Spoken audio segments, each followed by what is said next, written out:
And there we go. The microphone is on. Welcome, everyone. Glad to have you all on board today. I'm your host, DrFox2000, and you're watching a VolcanoX live stream. Glad to have you all here. Be forewarned, I have the snuffles. I might have to take a couple of short breaks in between to blow my nose and things like that, but apparently somehow, some way, I've got a cold and my nose feels it. So it is one of the things. Oh, wear a mask, Doc. Yeah, I am wearing one, so no worries. You're all good. You're safe. It's a brand new fresh one at that, so all good. So take zinc. They told me there's zinc in my sink, and I don't know. It looks pretty tough to chew on, but that's okay, Grandma B. Thank you. And thank you, everyone, for the wonderful welcomes. And I can hear you, Sharon Stewart. No worries. That is all good. I thought I heard you, Sharon. Oh boy, too much fun. And guten Abend, Klaus. And let's see who else is snuck in here. Just peeking. Yo, Foxman. All right, I got it, Linda. No worries. And glad you like this can of extra bacon. That it was actually labeled extra bacon on that can. And I figured I'd go take a look at it, and we had to fix it, but it was okay. The can was really hot to the touch. I don't know why, but maybe it's the extra bacon or something. Snort some lava, that'll fix you. Yeah, no kidding, eh? Anyway, I hope you guys like this little bit, and I thought, we'll try to get some interesting stuff in there, and definitely is a little bit better for what we see there. So, vitamin Pepsi for a Doc. Yeah, actually, Tom, the funny part is, I'm trying to do things, like cut down on my Pepsi. So I've been drinking eggnog, and I've been drinking cranberry juice. And you would think that, those are healthy things. And as soon as I do that, I end up with a cold. What the heck is up with that? And anyway, it is what it is. So we'll work on it. We'll work on it. Anyway, Tom and Pepper were the first ones in. Lizoid tried real hard, but Pepper is just such a quick dog, and made it in there by just a millisecond before Lizoid got in. But Lizoid, I keep trying. You will make it happen. And got your email, by the way, just so you know. And all good there, so all cool. So Tom and Pepper got the cookies and the bones and everything. And yeah, I was thinking about something next time. Yeah, try tomorrow, see what happens. Full Circle, Florida. I was looking at that name. I'm trying to think, okay, Full Circle. Well, why don't you just call it 360 Florida? That is kind of full circle, isn't it? Oh, never mind. It's delusional thoughts here. Give to the lava family. Give it to the lava family. And that'll be cool. So, anyway, yep, canned lava from back on day 104 of our Icelandic volcano eruptions, and Ragnar definitely did produce a heck of a lot of lava that day. And you have to admit that was well beyond the basic 5 or 6 cubic meters per minute flow rate. And that was one of those days where it was pouring out of there at about 25 or 30 cubic meters per second. And that was very, very awesome. And I'm kind of glad I put that can together there, and we'll be able to see a little bit more of it later during the breaks. It's not that big of a can, though. That's the thing. It's about 45 minutes long as far as the what I've got out of it, but still. Creeps in, hits the thumbs up, sends drone to a drop. NyQuil next to dock. Creeps into the lurkers lounge. Kim, you're not a very good creeper or sneaker or whatever you're doing. I think everybody's seen you, and but thank you for dropping the NyQuil and the thumbs up. That is awesome. Appreciated, even if you are a scoundrel. Oh, Kim, what would we do without you? Yeah, we enjoy your bad humor, your good humor, and some of your other humor. So, all good, all good. Anyway, let's get at some things. And by the way, thank you, Juliet, for renewing your membership. And that is awesome. And it says, my pleasure to be part of this lava family. And thank you very kindly for renewing and sticking around and enjoying it.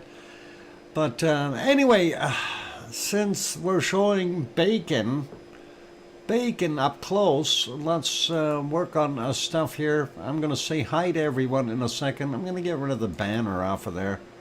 The one banner anyway. I can't get rid of the Icelandic volcano eruption day 104. That is on the video, so that is all good. But we'll say hello to everyone real quick, and we'll start with Juliet and Sharon Stewart and Lizoid and Kim Raudenbush. And did I say Sharon Stewart? Yeah, I think I did. How about Kevin Haynes and King Colin Deadman? And did we get Linda Schoof already? No, we didn't. Welcome, Linda. Tom Dice, of course, with Pepper.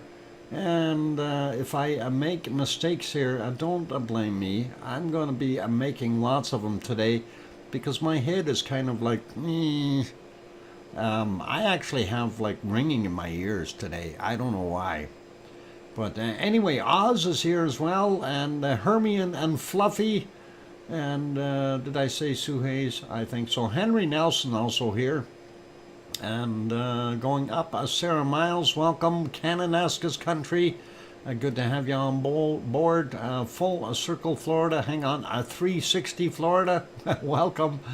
And going up some more, looking for other wonderful names.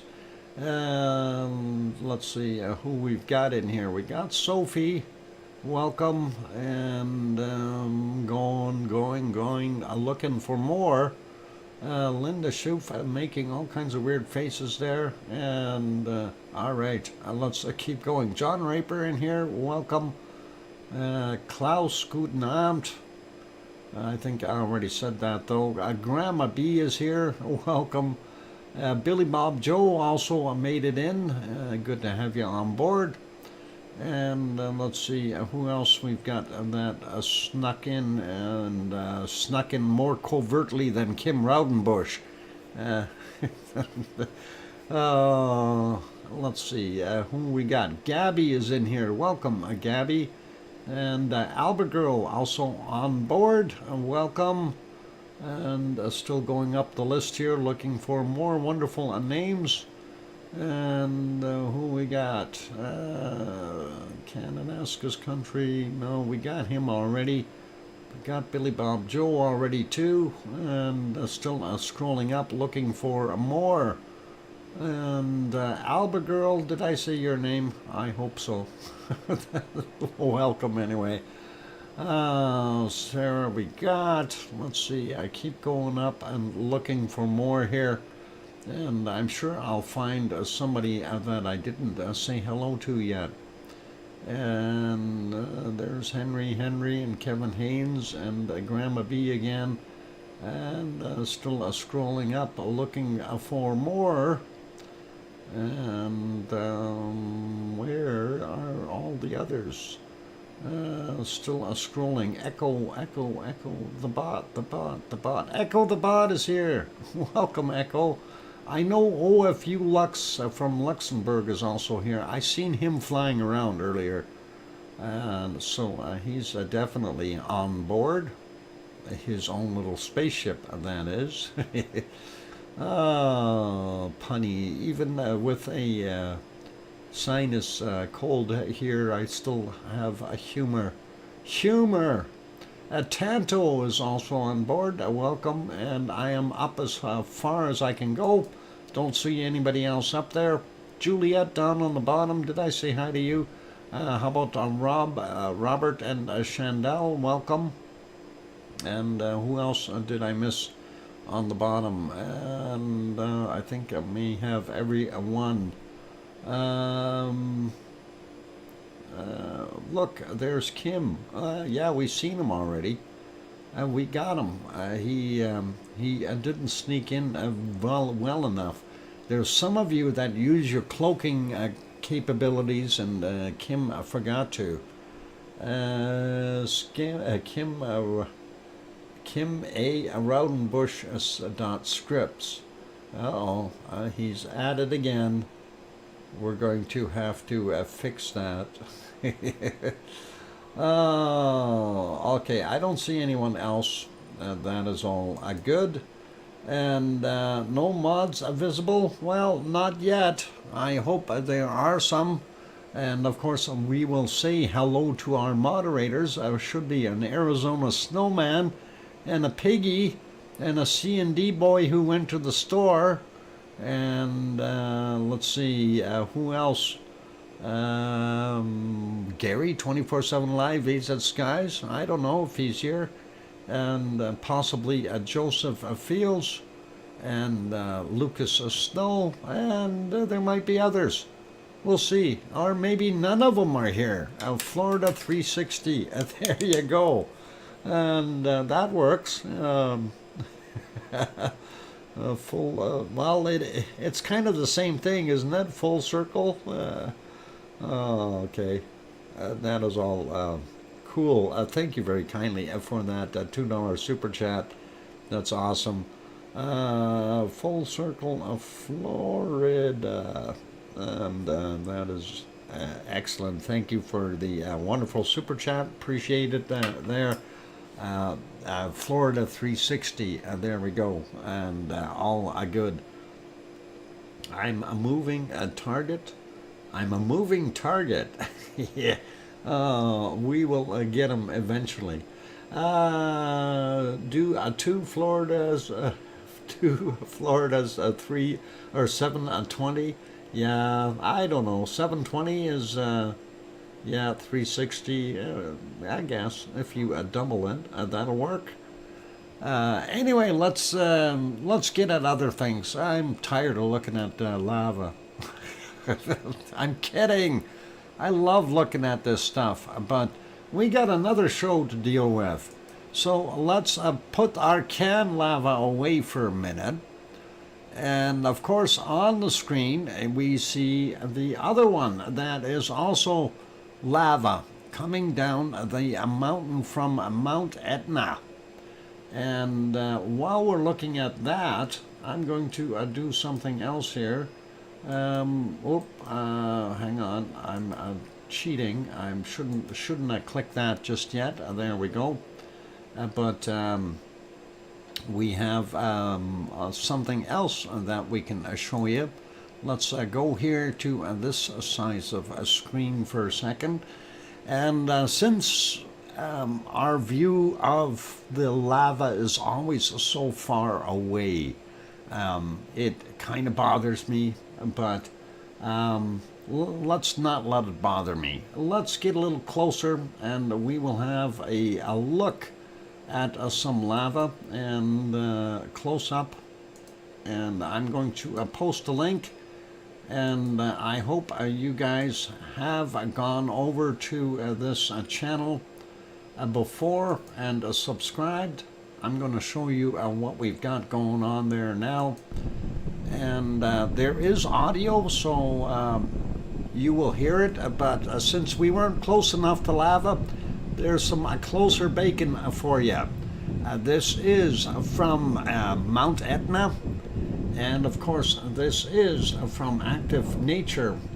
And if you haven't subscribed to Michael's channel, please go over and subscribe to his channel. And he has done some awesome work up there getting this video. And this is from the 31st of December. We do have another video to watch, which was from yesterday. So we have two of them this time around. But that is some pretty awesome looking lava flows. And yeah, you're not going to get any closer than this to the lava without falling in. Okay? And that is just absolutely wild to be able to see it this close up. And what phenomenal footage, Doc. Yep, we love it. And you can see how it cools off and crusts over and goes down the hill. And that is very close up. And like I said, you are not going to get closer than what we are seeing. And that is pretty wild, you guys. Just blame the dog for the smell. Uh-oh. Blame the dog? Oh, don't blame the dog. It wasn't the dog's fault. I can't get any closer than that. No, I don't think you want to be any closer than that. You'll start catching fire. So this is to make sure you get your bacon fix today. And this, of course, we had the canned lava with lots of bacon, and now Mount Etna with lots of bacon. And that is beautiful views. And Michael did a wonderful job editing and getting his stuff going. And, you know, I can understand that he puts the logo in there to make sure that everybody sees that it is from his stuff. And I really don't mind it in there. It's hard to see, actually, at times, but it's really cool to be able to see this. And that is really wild. So, and you can hear it. That's the interesting part too. You can hear the crumbling of the lava, and that is pretty wild. Now, I do want to mention Michael has done this many times here, so he is familiar with Mount Etna. Yeah, clink clink. You hear the rubble falling down and clanking.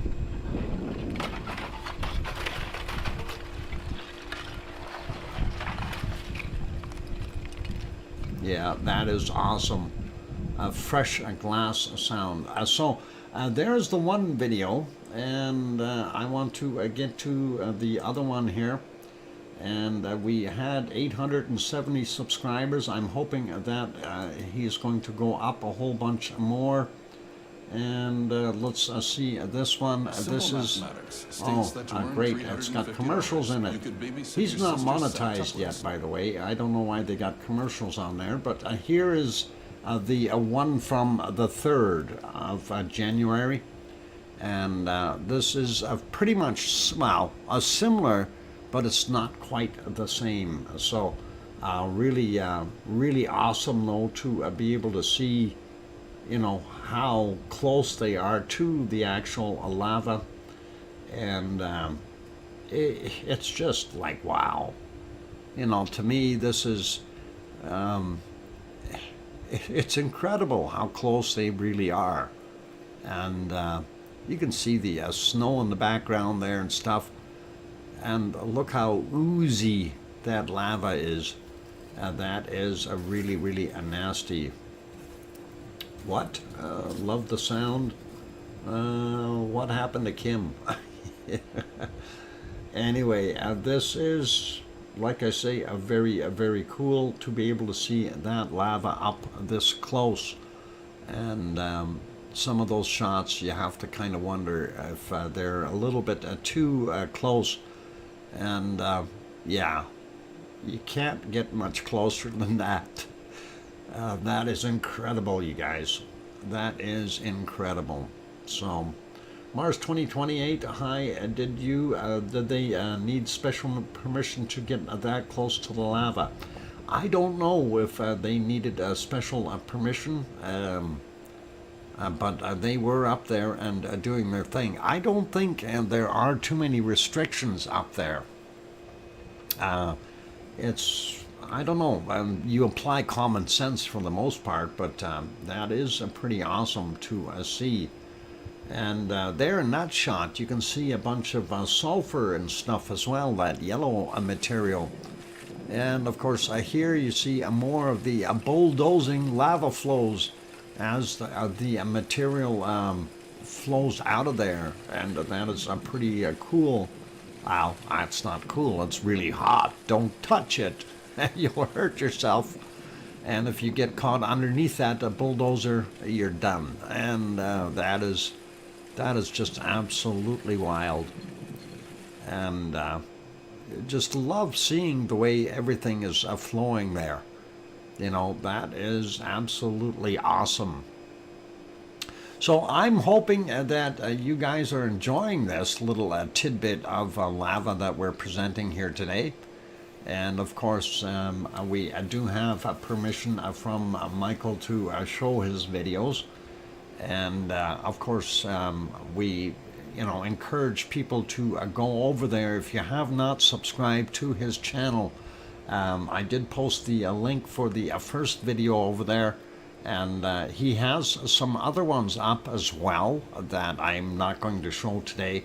But you guys are more than welcome to hit that live button over there and subscribe to him and continue on watching some of the wonderful stuff that is there. And that is it for that one. So let's put it back on our regular shot. And we'll see. Hang on, I gotta skip those ads there, get rid of that noise and turn that off. And we'll get back to the regular viewing. That is what it normally looks like. And this is a cropped shot from the other camera. Well, that's the different camera. And this is the third camera. Unfortunately, you don't see anything because it's the backside of the volcano. And unfortunately, earlier in the day, and I thought, oh no, I'm going to have all this nice stuff to look at. And earlier in the day, it was just horrible weather there. Just to give you an idea of what it looked like. Talk about great visibility, yeah? So I'm very happy that we did have some of that canned lava. And looking at what we're seeing this evening there at 1:20 a.m. in Sicily is pretty awesome. So very cool. Now back to your regular scheduled program. You got it. And of course, still don't know what's going to go on. Did speak with Yvonne. She said, basically things are kind of just chugging along, status quo, no new fissure eruptions or anything like that. This is doing what it's doing, so not much we can do with it. What happened? We're looking at the backside. Yeah, the backside of the volcano. Kim, something may erupt. I can even do that with volcano jokes. Oh, bad. All right, yeah, okay, are you sure, Doc? I don't see any cracks. Oh, yeah, if we see new fissures, we're in trouble. Okay, let's leave that alone. Let's go to Iceland, and that is safer, I think, since we watched some of that. Sarah, yep, that is right. Close your ears.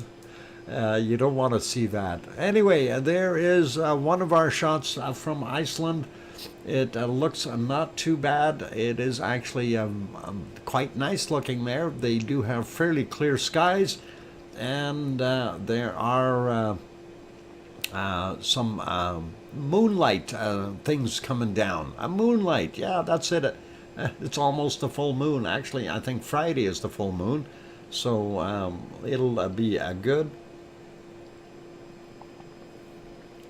Sorry, had to take a drink. With having my snuffly nose, it's not so easy. Anyway, let's back that up so you can see what it looked like.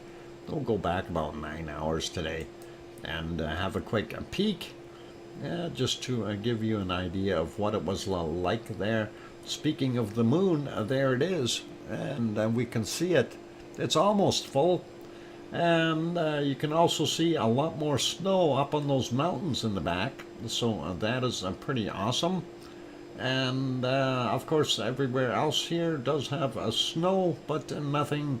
I don't think they got too much more here in the city, but that is all right. I will put that one back on live, and we will go over to the other view, which should be this shot. And that is what that one looks like right now, or close to it. And if we go back about 9 hours, you can see a kind of the same type of fairly clear skies in the background. You do see some mountains covered in snow over on the other side there. You do see the big church right in there, and of course the runways of the regional airport, all pretty cool. And that is not bad looking. So let's go on. Carla Flowers has Etna totally shut down. No, not totally. Here, we'll just peek over there for a second. There, that's what you're seeing from Etna. Okay, and just so you know, let's get back to Iceland. And Etna is still doing its thing. And let's go to take a look at this shot. And I love this. This is beautiful. It's like in the wee hours, and we are able to see, which is really, really awesome and cool. That moonlight is lighting up our wonderful Katla in the background. So really, really cool. And we love seeing that for a nighttime shot. That looks pretty awesome. Let's go back about 9 hours so we can see what it looked like during daylight hours. And that was it right there. And hang on, did things freeze up on me here or something? Why is that not moving? Those people are all standing still. Oh, there they go. They're moving now. I thought, hey, for a second, they all got stuck in suspended animation all of a sudden.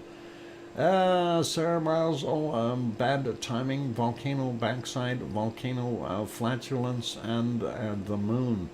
Oh no, what's going on there, Kim? Is that scripted, Kim? Anyway, very cool view.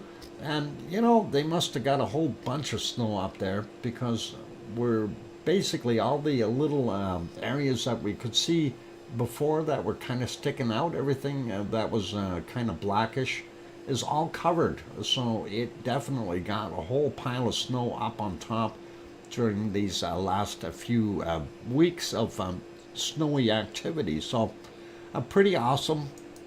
Let's put that back to live. There we go. And we'll get to our third view, which is also lit up by the moonlight, which is really awesome to see. There you can see the beam from the lighthouse going by, as well as, of course, in the background here, you see the lights of Grindavik, the two radio communications towers just on the northwest corner of Grindavik. And of course here you see the steam geyser, as well as over here these lights are from the power plant, and the glow in the background, and that is from the city of Reykjavik. And that is what we're seeing there, and that looks pretty awesome. We'll go back about 9 hours on this one as well, just so you can see what it looks like for daylight. And there's that darn moon again, and he should be asleep. He's up in the middle of the day. Yeah. Anyway, notice the wind was blowing the opposite direction earlier, but there's your steam geysers. This one looks like a little more active today than it was yesterday. And of course, this one over here is where they're piping it into the turbines to produce electric power for the good people of Iceland. Actually, there are more than one of these steam power plants, so it's all cool. And again, we see a little bit of traffic down here and some people wandering around. Pretty awesome. This, of course, was around, what is it, the 15:14 is the time on the clock there. And that is pretty cool. Hang on, we should be able to improve that. How about a 1080p? There we go. I can see the clock better that way. There we go. Yeah, it looks pretty awesome to be able to see, people wandering out and enjoying that stuff. If we go back even further to about almost, I guess, about 11 hours ago, you see even more people out here. So pretty cool and all pretty awesome. Putting it back to a live view. There we go. It is Pepsi break time. Thank you, Hermione. And that is all cool. So let's see if we can get you back to a little bit more canned lava. Irish monk, I fell in there. I fell in here. My name is Limp. Dr. Fox, can you spell it? L-I-M-P. Limp. Can I spell it? I-T. There we go. Got it right. Irish monk, welcome. I'm glad to have you on board. And since you're back, let's turn on some canned lava and see what we've got for you guys. And let's see if that'll work. Where's my canned lava at? No, that wasn't it. That's not canned lava. Darn it. The canned lava, oh, it's in the other place. It's over here. Let's go take a look and see where I put that can. I think I found it. And that's right about here. So there should be enough left in that can for this break. If not, we'll just back that up a little bit there. That we get about 14 minutes left. That should be plenty. Anyway, for those who are just joining in, please, if you haven't got enough lava yet, your lava fix will be happening during the break. Of course, it's kind of an extra bacon day for us, so we do like it, although most of it is canned lava, and we'll live with it. Anyway, for those good people who are here, hit that like button if you haven't done so already. Also, if you're new sitting on the sidelines, please do consider subscribing. That would be awesome. And on that friendly note, I'm your host, DrFox2000, with the Snuffles, and I'll be back in a few minutes. And what? The goats are bad, Irish monk. Okay. What? All the four smells like 18th Parishioner. No, we can't say that in here. That is, no, Irish, you can't say that. That is not good. I don't, what? Yeah, that is not good. That's getting a little too vulgar there, Irish monk. Yeah. Okay. Anyway, behave, Irish monk. Let's not get into what the girls are like, okay? Anyway, on that friendly note, I'm going to go take a break. Sue, it's a good thing you missed it. You didn't want to read all of it. Okay, I gotta go take that break now, and that'll be all right. Ah, don't go away. Hit the like button. Keep smiling, and we'll be back soon. Oh boy. Anyway, I'll find some music. Hang on, there it is. Ah, that's too slow. There, that's faster. Okay, I'll be back. Don't go away. And Irish monk, behave. Okay, don't go anywhere.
And there we go. That microphone is back on. And welcome back, everyone. Glad to have you all on board.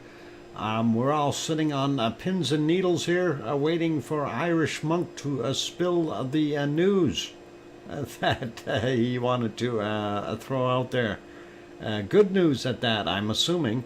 Thank you for the welcome backs from, it's a cliffhanger. Thanks, Kevin Haynes and John Raper. Appreciate the welcome backs. And let's see. Colin, thank you. And still hanging on that cliff. And the fingers are getting sore. Thanks, Kananaskis Country. And I hear you, DrFox2000 and Pins and Needles. Yep, we are. And we're hoping... I'm wondering if it involves a goat. He got another goat? No, he got his goats some wives. I have no idea. Dr. Fox, as you are aware, me and Munkus have an odd relationship. Yes, I understand that. I have heard nothing for weeks, so I went on of what? Okay, of a life, messaged to her local post office. She's alive. Well, that is awesome, and very happy to know that she is alive. And what must have been a great wedding party. Careful, Juliet. Well, it's nice to know she is doing well. And or alive anyway. And Kevin Haynes just threw in a 5 gift membership pack. That is awesome, Kevin Haynes. And you are a gentleman and a scholar. And let's see, Linda Davis got one, Layla got one, Ray Jensen got one, Kathy got one. Aloha to Kathy if you're here. And I count 4 so far. I don't see the 5th one yet, but I'm sure it'll be coming along here sooner or later. We'll see what happens. But congratulations to those new ones that have gotten it. And nice to see Layla and Ray and Kathy and who else did I miss there? Linda Davis. Yeah, that's it. Congrats to you guys. So very cool, and thank you for doing that, Kevin Haynes. That is awesome, and that'll keep the membership flowing, and we like it. Anyway, let's leave our canned lava of Ragnar be for the interim. We will turn that off. And of course, hold it, that is not what I want to turn off. I need a canned lava. Where is it? There it is. And there we shut it off, and that puts us back at Etna. And for those who are in the know, Etna has not quit. It's still doing that. That is live at 1:42 a.m. Sicily time. But let's get over and take a look at our Icelandic stuff. Harmonic tremor chart for Fagradalfjall. And we are seeing what's going on there. We've got a few spikes in there, but and one right on the line here. A little taller one. But everything is headed downward. I'm not happy about that, but what do? There's not a heck of a lot we can do. And let's scroll down. We're going to go take a look at our wonderful, well, let's look at Grimsey while we're on the way. We do see it's going up and down as well. And it didn't have that big spike at the end, so that must have been a local one on the other end of the island. Of course, Grimsey is way up on the north side, whereas Fagradalfjall is down on the peninsula, on the Reykjanes Peninsula, down on the south side. Anyway, there's the Grindavik one, and you can see it had some weird action and a downward trend as well. It too had that little spike right on the line, but it also had some other little ones as well. So likely something shaking in between there. Let's take a look at the Kristevik one, and let's see where that is. Sliding down a little bit more, looking for it. And there it is. So Kristevik also on the way down. And that basically is telling us that the action that's happening here is a tectonic thing rather than magmatic. And going to keep our fingers crossed that we're going to see some more magmatic stuff in the future. Anyway, I'm going to scroll back up to our wonderful Frigate al Fjall and leave it on there so I can find it in the future in case something happens. I can monitor it, and there it is. Whoop, one too far. And by the way, hang on, having spent 2 months in Poland and Ukraine, fell out of my Elena. Ruined my leg and finances, and okay, I have been at home under a Dr. Fox or under a Dr. Fox house. Don't tell him what I've been home under the Dr. Fox house. Don't tell him. Don't tell me what. I hope that you're doing all right there, Irish monk. Anyway, let's see. John Raper just renewed his a wonderful membership, and that is awesome. Iceland is on a standby. Well, let's take a look and see what we've got for shakers and tremors and things, and hopefully that'll switch us over there.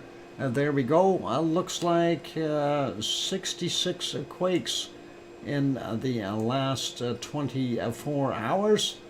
And we see where they are. Now remember, we had that big one out here, that 3 point something, and we don't see that anymore, but we do have a fair amount of quakes down on the peninsula, as well as some new stuff happening up top here, right around Grimsey, and then right around here, that looks like it's over at where we didn't have any yesterday, and that is Grimsvatn. Katla's got a couple. So let's get at these, and we'll run through the list, starting out with this 1.7 over here.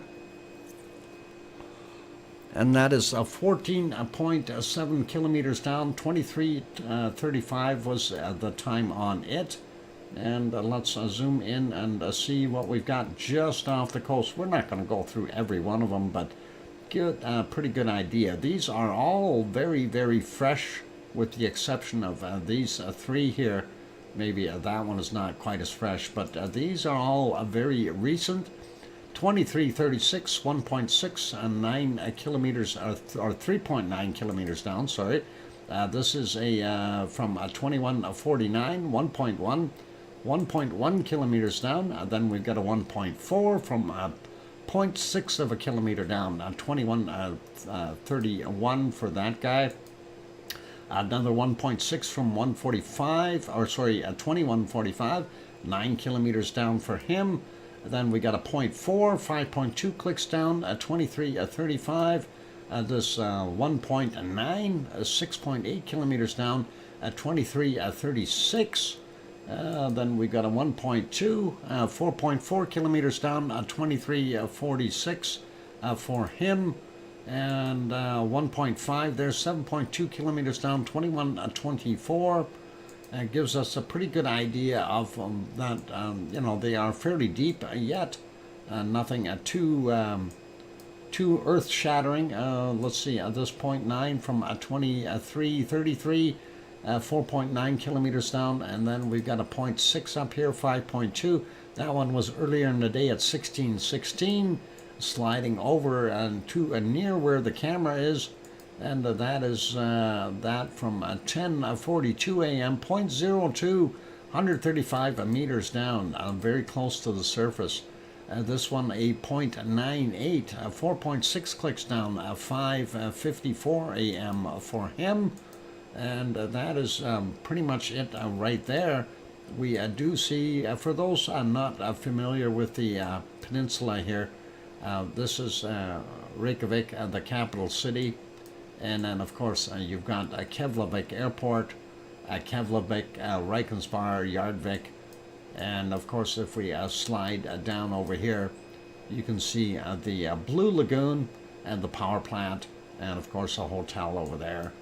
And when we slide down a little bit more, there's the lovely town of Grindavik. And somebody had this one right in their house. This is a duplex there, and that is 2336 was the time on it. 1.1 kilometers down. So they're in their basement doing something. Anyway, let's leave that be. Looking over here a little bit further, there's our Fragradalfjall area, Ragnar right there, and the Siggy Fisher. And that is all cool, but we don't see any quakes there, and that is not cool. Going over towards Kristavik, we do see this one here, 0.58, 5.1 clicks down, 7:36 a.m.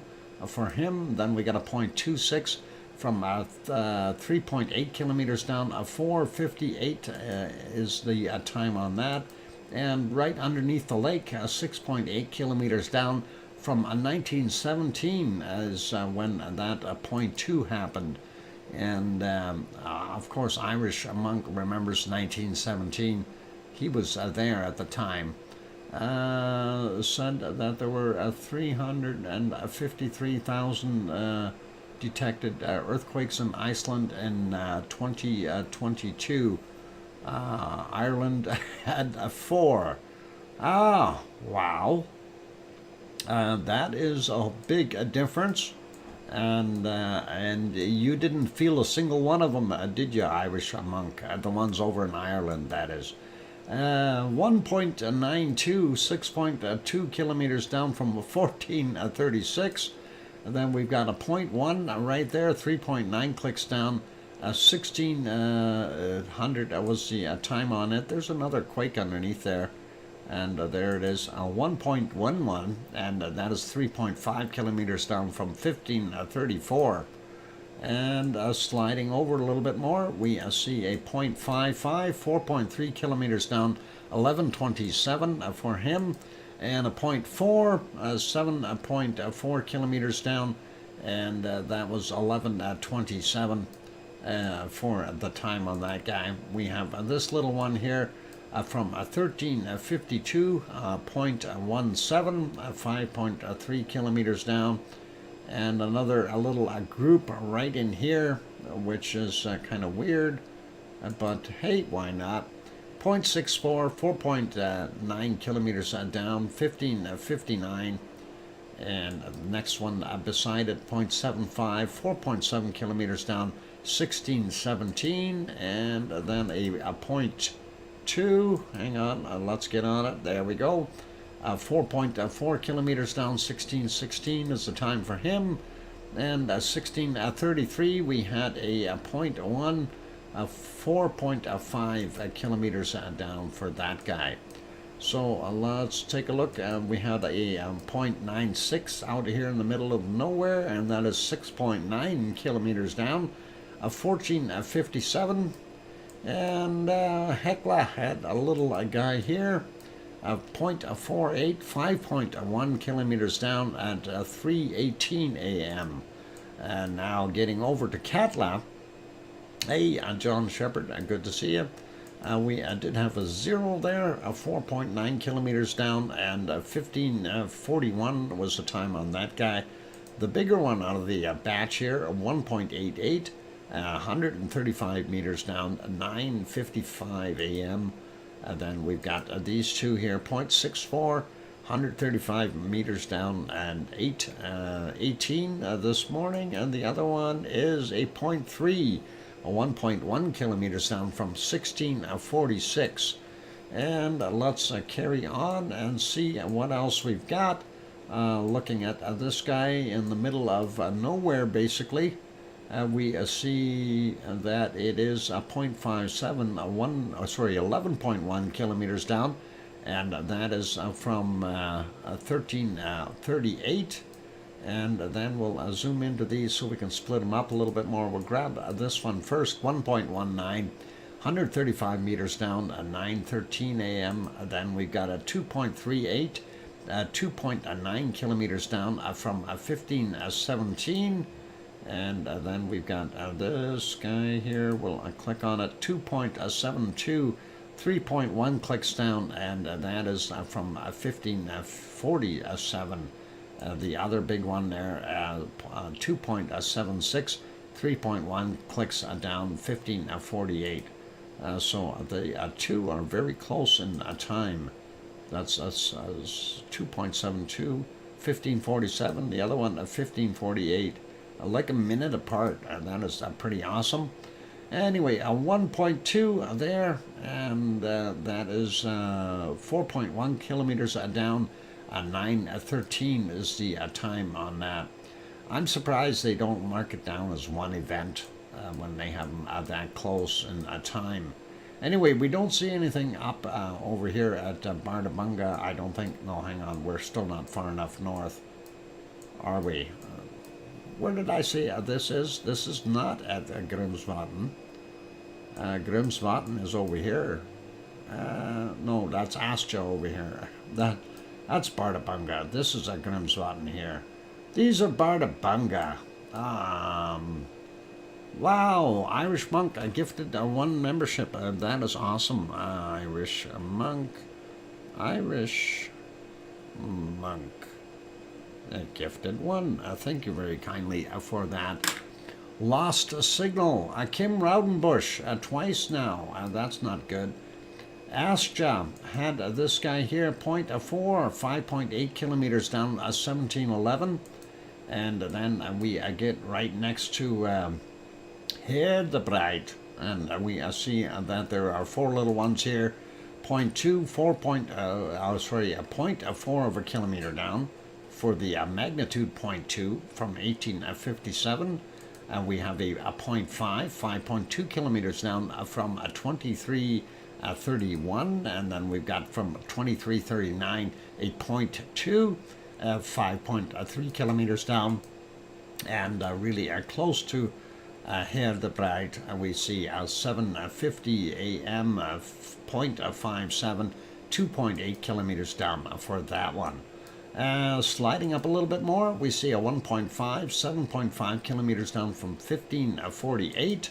Then we've got this 0.77, 2.5 kilometers down from 10:41 a.m. Getting up here in the water, a little bit more activity, and this is from 2:19 a.m. and that is a 0.62, 10 kilometers down. There's two stacked right here. Let's grab them both.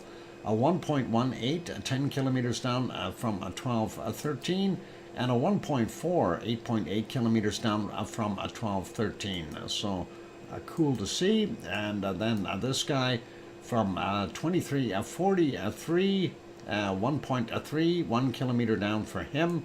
And that one is the newest one, 25 minutes after midnight. And that is a 1.1 kilometers down. There was another one over here we missed, a 0.9, 4.7 kilometers down, 2332 on that guy as well. I've got to go now. Tomorrow is my last day of going into work early, thank goodness. And okay, no worries, Mars 2028, you take care, have a safe day. 0.2, 5.2 kilometers down, 1544 is the time on that. 1.8, 10 kilometers down, 4:17 a.m. Then we've got a 1.05, 10 kilometers down from 3:11, and this 0.86, 10 kilometers down from 3:24, and 1.91, 10 kilometers down from 3:07 a.m. And this one also from 3:07, a 2.04. 10 kilometers down, and I believe there's one more quake here somewhere. There it is, and that is a 2.1, 7.1 kilometers down from 21:45. So there we go. That is what we got. I don't see any other ones anywhere. And that covers our basics for Iceland, for all those good people. Nothing really is showing any imminent eruption of any type or anything like that, which is fine, but we don't need to worry about that.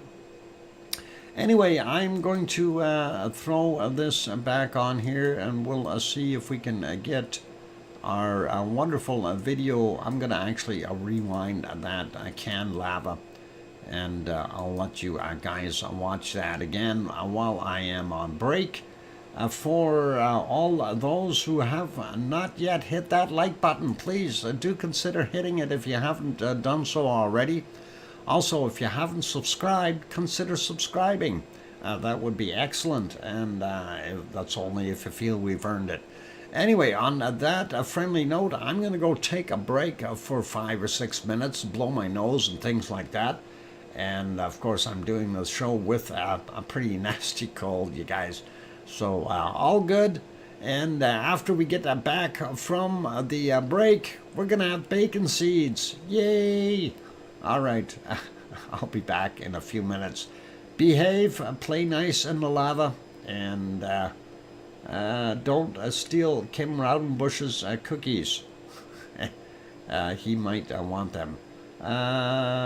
GPS on Bardabunga is currently minus 30 or what 38 meters below where I parked my car. Why Irish monk, why are you parking there? Yeah.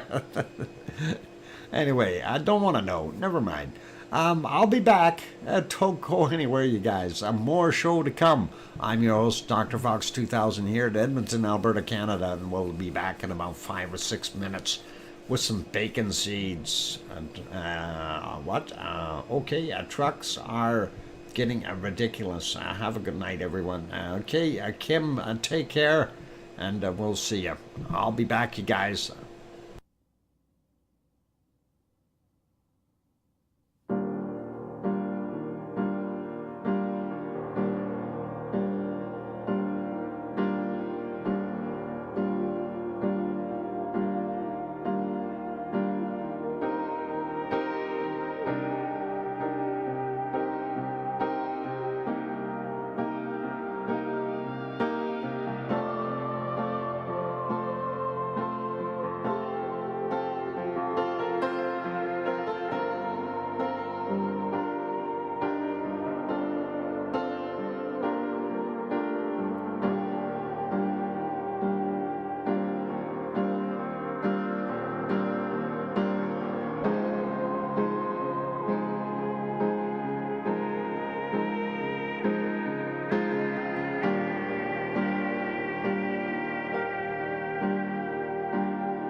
And there we go. The microphone is back on. Welcome back, everyone. I'm your host, DrFox2000, and you're watching a VolcanoX live stream. I see a couple other new people in here. Kimmer, cool, loves volcanoes and oceans. Welcome, Kimmer. Glad to have you on board. Thank you for the welcome backs from John and Kevin and old mummy of hamsters saying welcome back, Uncle Doc, and Sue Hayes. And I can hear you, Dr. Fox 2000 from Sharon Stewart. And thank you, Cananaskis Country. A quick question for Full Circle, Florida. Are you wearing a kilt? In order to make that Scottish French toast, you have to have a kilt on. Thanks, Cananaskis Country, and, for the welcome back, that is. And yeah, just, I figured I'd ask because you should be wearing a kilt if you're going to make something Scottish, right? And it's not like a haggis or something. Oh, he's probably busy cooking and going to go burn himself. Yeah, don't, yeah, never mind. All right. Let's leave our park our canned lava there for a minute, and let's get over to the bacon seeds, and we'll keep going with that. Okay, there's the last one from yesterday, and of course we'll see what Piggy sent us for today. And sorry, Dr. Fox, you have cold. Thank you for the stream. No worries. It's one of those things. You get, every once in a while, you're going to get a cold. Snuffly nose and things like that. It's to be expected. It is what it is. Anyway, let's see what Piggy sent us. And we'll start out with, oh, hang on. That is an escapee picture. That wasn't supposed to be there. That was from yesterday. That's the walrus of Kos. And anyway, there we go. These are more like bacon seeds. That is a cutie, and that is pretty awesome. And very nice looking flowers, roses for this little piggy. And very nice to see. And I wonder if that's a Shar-Pei pig. It's got wrinkles. Oh, never mind. Let's get to the next bacon seed. Vote a piggy. Yep, there we go. And this one is kind of sleeping in its basket, relaxing a little bit. That is awesome. Oh, gotta love it. And we want to see what else we got. There we go. Cutie, yeah, cute piggy. How about this one? That's another cute one. Funny part is, though, he's got one front pink leg and then two back pink legs, and it looks like the hind end is pink. What happened there? Somebody ran out of black paint, I think. So auto-incorrect strikes again. Oh, auto-incorrect is always there doing us in, no matter what we do. And let's get to the next picture, and that is, oh, now this is got to be one of the tiniest bacon seeds around. Look at how small that little guy is. And that is really small. What? Naked bum. Yeah, naked bum. Okay, won't affect the taste. All right. Well, you all, next week, thank you for the stream. Cookster Littlefield, you take care. And thanks for popping in. And we'll see what we can muster up for next week. Hopefully we'll have a good volcano going somewhere. And good night to you, Cookster Littlefield. And anyway, next bacon seed is this one. And I don't know which one is the real one. Oh, with the real bacon seed, please stand up. Oh, hang on. They are both, well, they're both being held. One's in a cup and one's in the hand. So nevertheless, they're both bacon seeds. We gotta love it. And let's get to our last bacon seed for today. And here's another one with white legs and some white spots and mostly black. So I think there might have been a theme today for those. And that should be our last bacon seed. Oh, wait, we do have one more picture to go. And that is this one. And hold it, that is not a bacon seed. That is not a bacon seed. Thistle, how did you get in here? I think my computer's got a virus. A thistle virus. Anyway, that is it for today. And, yep, no, it's not Fluffy. That's Thistle, Piggy's new dog. And I'm surprised that he snuck in there. And he is cute. She is cute. And she is a wonderful little, well, I don't think she's going to be so little. She may have some German Shepherd in her. Her legs were getting awful long. And look at the size of the paws in that picture. That's not a small dog. So, hey, Mark the Shark is here. Welcome. I'm glad to have you on board. Anyway, let's get over and on with some of the other wonderful volcanoes and stuff that we always check up on.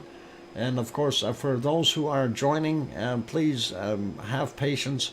I do have a pretty bad cold. Sometimes I'm going to have to shut the microphone off and blow my nose again, things like that. So it's a dog seed. Yep, Kevin, you're right.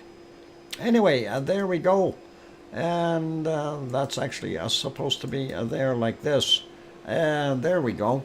And I'm glad it cleared up a little bit. Earlier it was a really bad storm that went through the Azores. And of course we are on the island of São Jorge or São Jorge. And there you can see one of the little towns, and this really bright light area here is one of the harbors. And the lights you see off in the distance, that is actually Pico Island, and it's about 18 kilometers across the strait to get over to Pico Island. And we do have another picture that we look at, and that is this little shot here. And of course, we won't be able to see how much stuff is happening. The clock stops at midnight, apparently, and resets. I wonder if we redo this, will it show again? No, I refreshed it and didn't change. They must have to reset that clock. It's only good for 24 hours. So that is awesome. We don't see a lot of white water in this particular still shot, so I'm thinking they are okay there. And let's get over to the earthquakes, and we'll click on that. And we have for today, that is a 1.6, 7:49 a.m. is the time that it happened at. That's the only one on the island of São Jorge, right in here. Of course, this map is strictly for São Jorge and only for São Jorge.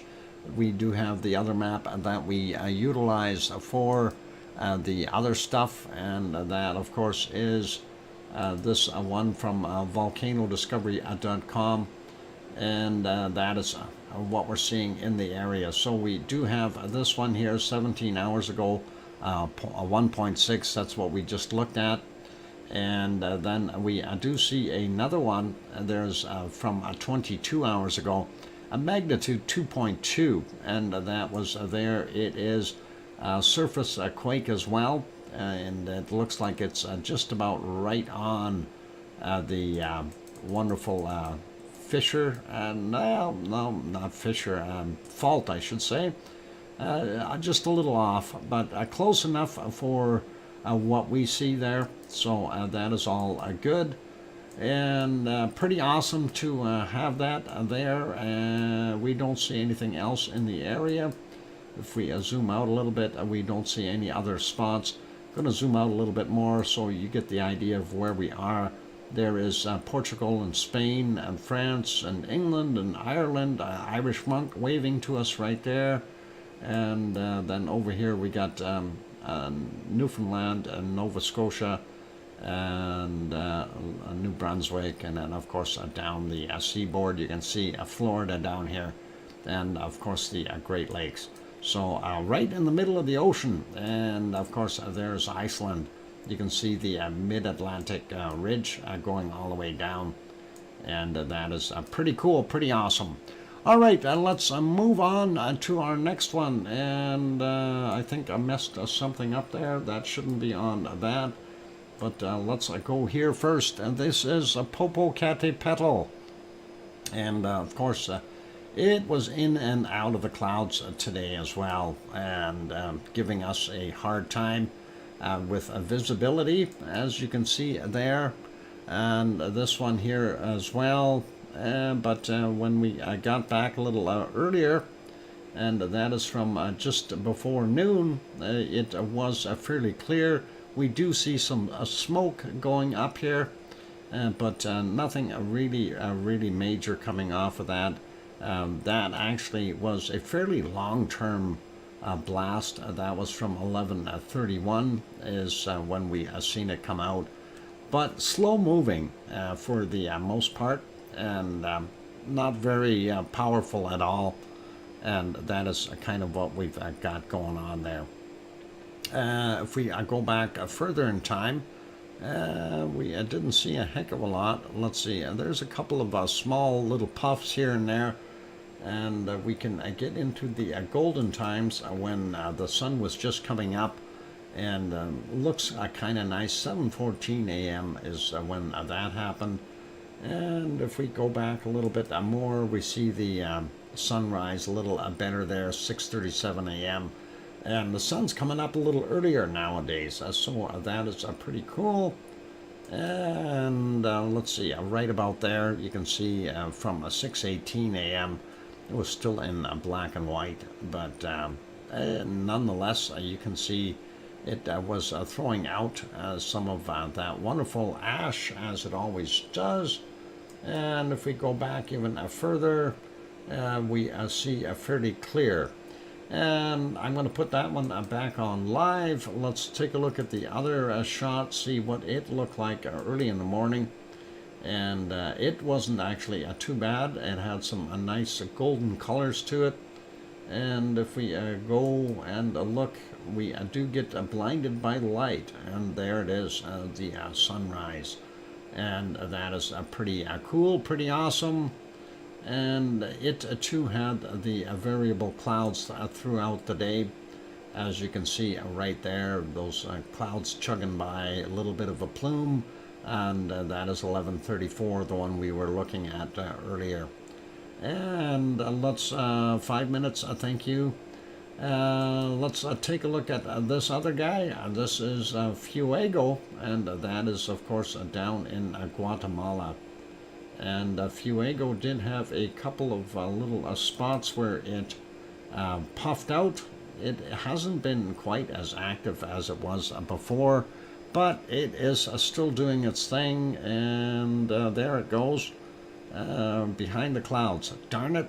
And there we see the lava flying out, and down the sides of the hill. Pretty awesome to see.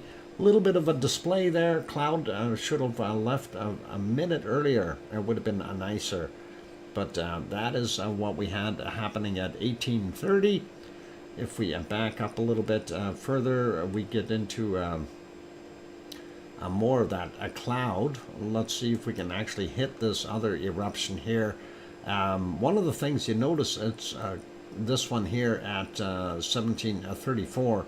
You see a lot of stuff right around the top of the caldera, and I'm wondering if the wind is blowing it down a little bit, but it did throw out a fair amount, and as we advance it, you can see it was a very dark material. And yeah, it looks like a lot of it is being blown off to the other side there. And different wind currents, of course, cause different conditions up there. It is a very tall volcano, so no doubt that it was doing its thing.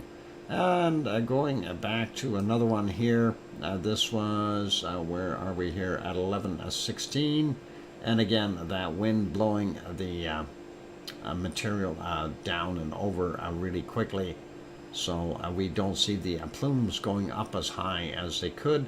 This particular one, though, you could see a lot of dust and stuff on the side, indicating that we had a lot of material coming out.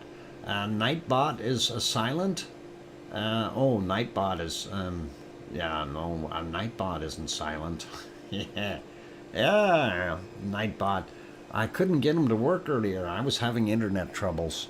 I don't know. I think they were working on something and I must have resolved it, because I haven't had any problems since. At least I hope not.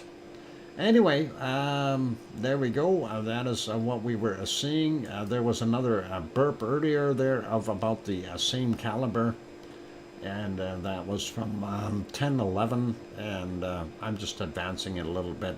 You can see most of that wind is the wind's blowing it right down off the other side, and that way we can't see it. But yep, a lot of material coming out of there. And windy as all get out up there from the looks of things. And there was a few prior to that, and we really don't need to go look at every one of them, but let's see what this one was. This one, 3 minutes after 8 a.m. Roughly. This one, you can see a lot of material around here. You can see a lot of these little stringers of dust. So definitely throwing material out quite a distance, and we know it is doing its thing. Anyway, let's put it back on live. There it is for a nighttime view. You see a very little bit of a glow there, and you see some picture takers over here as well. Pretty cool, pretty awesome. Oh, I see more lights over here. Pretty neat, but I don't know. It'd be risky to be this close to that volcano. That thing has shot material out and landed over here before, so we don't like that. Anyway, next volcano on our list is Momotombo, and that is slightly further south. That is in Nicaragua. That is what it was looking like at around noonish. And if we refresh that, there it is in the moonlight. And the smoke still headed towards the camera, so hard to see. And let's get to this one. And these other ones are down in South America. And here's one that we wanted to kind of look at. And this is Oyagu.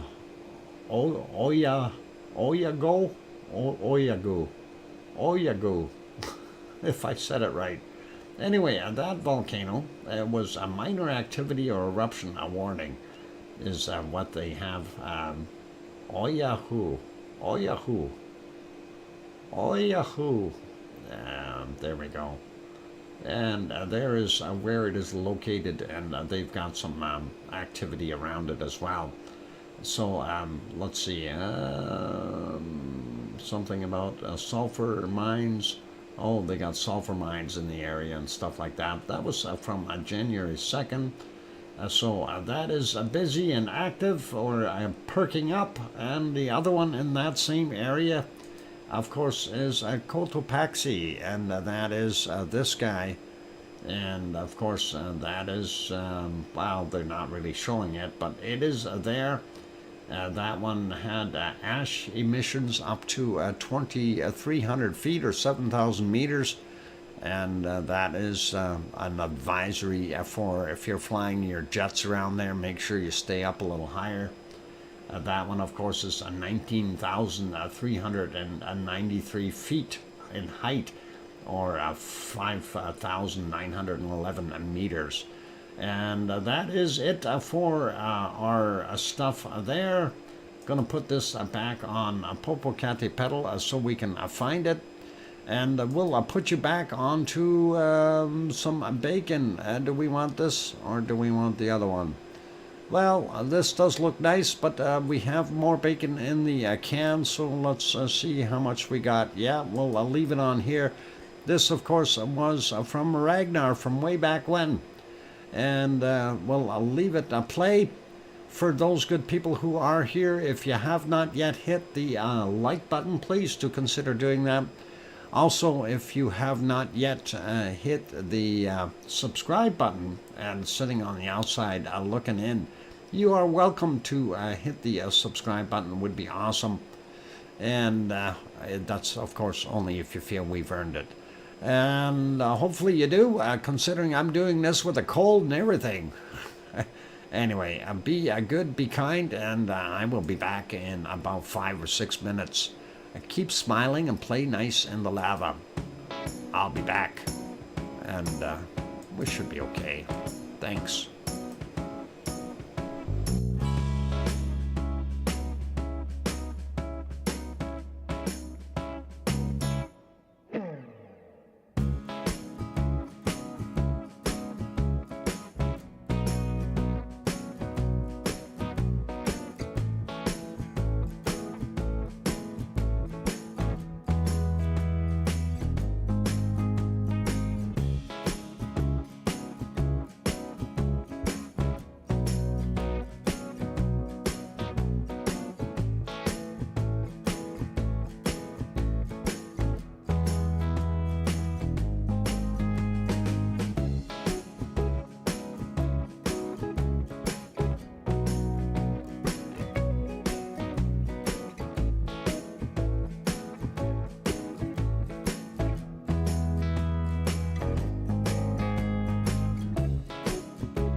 we go. Microphone back on. Welcome back, everyone. I'm your host, DrFox2000.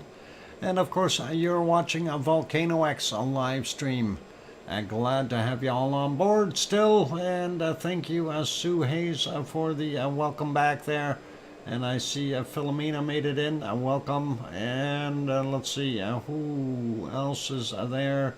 And thanks for the welcome backs there, Cananesca's country as well. Thank you. And let's see, where are we? All right, we were looking at going over to Merapi. Let's see if Merapi will make us happy today. They changed. The other guys weren't doing their thing, so Merapi is sitting there like that, and it's not doing a heck of a lot. This, of course, they scrunched it down so these will look a lot more peaked up than they should, but fairly quiet there, nothing major going on. I'm not going to worry about it. We'll leave Merapi be for right now. It does have a lenticular cloud on top of it, which is cool, but I didn't see anything erupting earlier, so I checked through all of it. And let's get over to, oh, hang on, we need to look at a couple other things on that screen or scene. Let's see, Merapi, where are you? Let's go over there. And we want to take a look at this one. And that is Ruapehu in New Zealand. And we did see it earlier this morning. They did have some high cloud in there. And we see that a lot more of that snow has melted. If we go back a little bit, I don't know if we can even see it in the clear. It was pretty rainy there and stuff for some reason. And this is a few hours earlier, and of course that is not looking so good either. Clouds sitting there and hovering right over the volcano. But that is okay. Nice picture you just had. Yeah, it wasn't bad. That is kind of neat, and this is kind of neat as well. But it was hiding for the most part, and there we go. So I'm not going to worry about that. We'll leave it on live. There we go. And take a look at Taupur, going to refresh that, and we'll take a look at its chart, and we see they had another spike in there, and of course things dropped off, and looks like another spike just relatively recently, but not very high, so I don't think it's anything too major. We're not seeing, repetitive quakes there, and I'm sure there's going to be some small earthquakes in the area, but nothing super major. Quick peek at the volcano there itself, and of course the caldera is the lake, and you see it looks like it's kind of raining out there. So not a surprise, considering we've got those clouds way in the back as well, over top of Ruapehu, so that is kind of what we seen there. Anyway, let's keep going here. You can come up with some nice pictures, Doc, right on. Thanks. I try. I paint them myself, you know that, eh? I'm kidding. I can't paint that good. I are not an artiste, or at least don't claim to be one. Anyway, let's keep going with the stream here. So Semaru, let's see, where's my Semaru at? No, that's not Semaru. How about this guy? No, that's not him either. He's got to be here somewhere. Maybe this guy. And let's go back in time a little bit and see. This is roughly about 2 hours ago. Couldn't see a heck of a lot up top there. It was still daylight, and that is 6 a.m. And getting back into the nighttime mode, it was cloudy for the most part. Golly gee. Yeah. But we did see some little strip of bacon a while back, and that was right around here. Let's see if we can back that up just a little bit and see what it was doing when it first popped out. So right about there, maybe just a little bit further back. So right around there, it was that was yesterday's time for them, 22:15, and we can see some of that bacon coming down the hill. So it is a show filled with lots of bacon today, for a change. Most of it being canned bacon, unfortunately. But this is live. Wow, it's live from earlier, and that was not too bad. So pretty awesome to see. If we there's the spark, yep, and it throws out a little bit of that lava, and I guess it just gave a little shot to go down the hill. So pretty cool. And is this thing working? I don't see the chat moving anymore. I wonder, did everybody die? Are we transmitting? Is this working? Is this thing on? I hope so. Either that or I'm talking to myself again. Anyway, lots of bacon going down. Oh, Sue says, I hear you. Okay, cool. It's just when I don't see the chat moving, I'm going, what? What happened? And that's 4 minutes and no chat. But I guess everybody's looking to see what we've got going on. Anyway, that was from earlier. That looked pretty cool. And prior to that, most of the time it was hiding in the clouds again. And there we can see that. And yeah, all the way back. Yeah, we're not going to see it any more than that, so we'll leave that be. Let's just very late over here, and not very chatty anymore. Juliet, I guess that happens. And Thor, good morning and welcome. I'm glad to have you on board. And let's see, we are intent on your volcanoes. What? Monklink is online, DrFox2000. Excellent, Monklink. Thanks, Irish. And cool, let's go over to our next one, and that, of course, is in Japan. And I don't know if we're all turning Japanese or what, but let's see if I can find it. There it is. All right. Isn't there a song that goes like that? I think we're turning Japanese. I think we're turning Japanese. I really think so. Something like that.